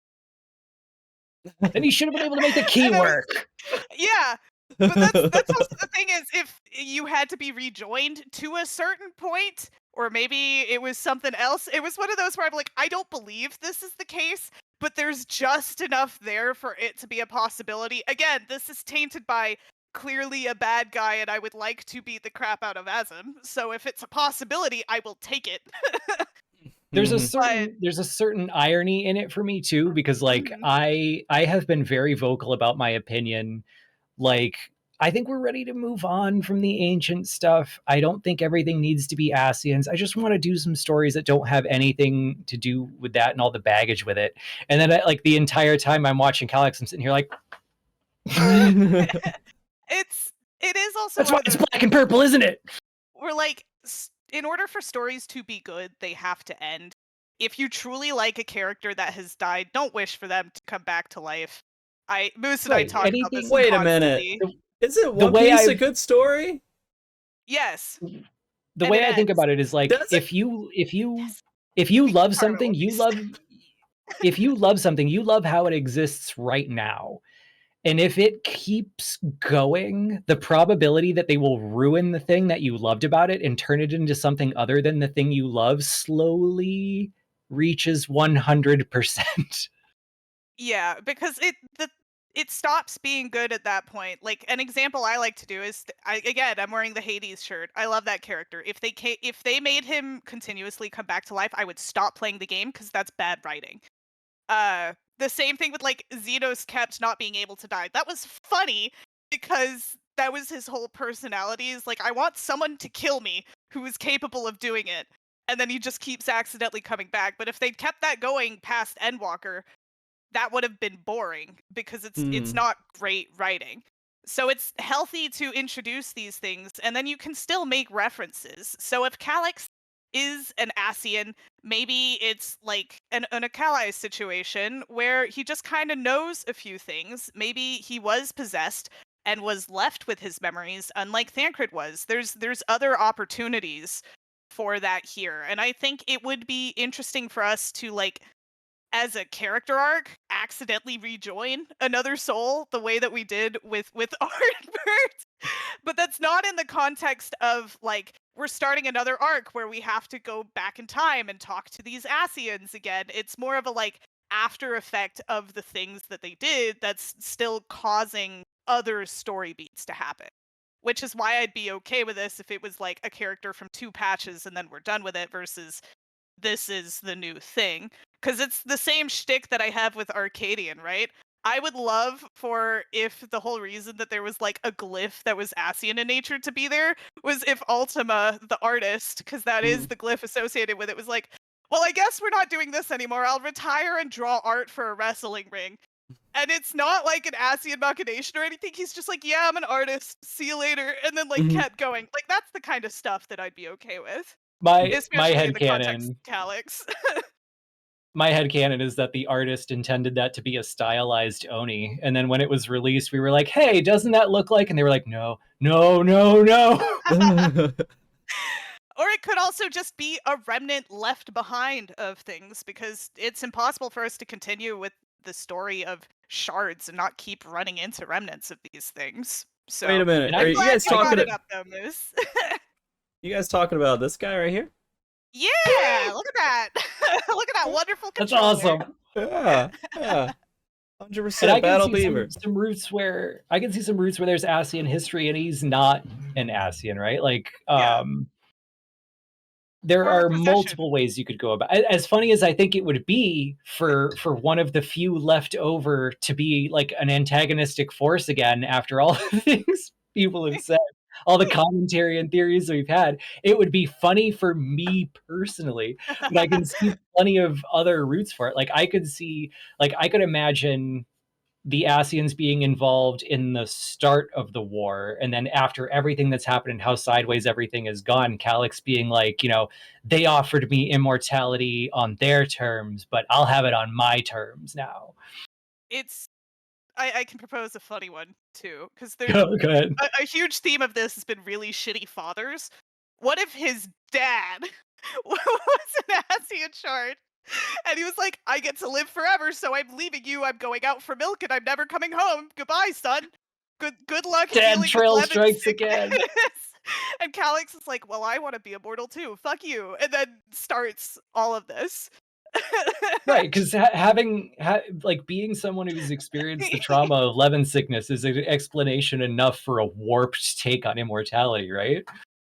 So, and it could also just be like, hey, here's a parallel because it's the nature of humanity to kind of do this when you were driven to the extreme. And it's not an Ascian thing at all, but it just mirrors the natural course of humanity. Situations like that. But I'm glad Moose brought up the fact that the signs are there so that I didn't have to be the one who did it this time. Even in the trailer, there's a line where Alize's asking, like, what are you gonna do with your eternity, huh, bro? Like she knows something. Like she's accusing him of ulterior motives, and it feels like there's a little more to it. And again, there's just an Ascian shaped hole in the history, so I'm leaving the door open a crack. And you know what? Now that we've spoken it, everything we've said today is going to be wrong. And like 3 months from now, we're going to look back and be like, damn, wish it was an Ascian. That's why we did this show. You know what my favorite thing to do? The inspiration for doing these types of shows is back right before Heaven's Word was coming out. I had a show and I brought Sly, aka Gray Fox, on, and we were saying, after the A Realm Reborn story and all the tunnel fill and everything else, and I said, Sly, do you think they're dead? He's like, yeah, they're all dead. They're dead. They're gone. All the scions are dead. And then we just go through Heaven's Word, and they all just come back. And so I love that stuff. It's fun. It's fun. So, all right.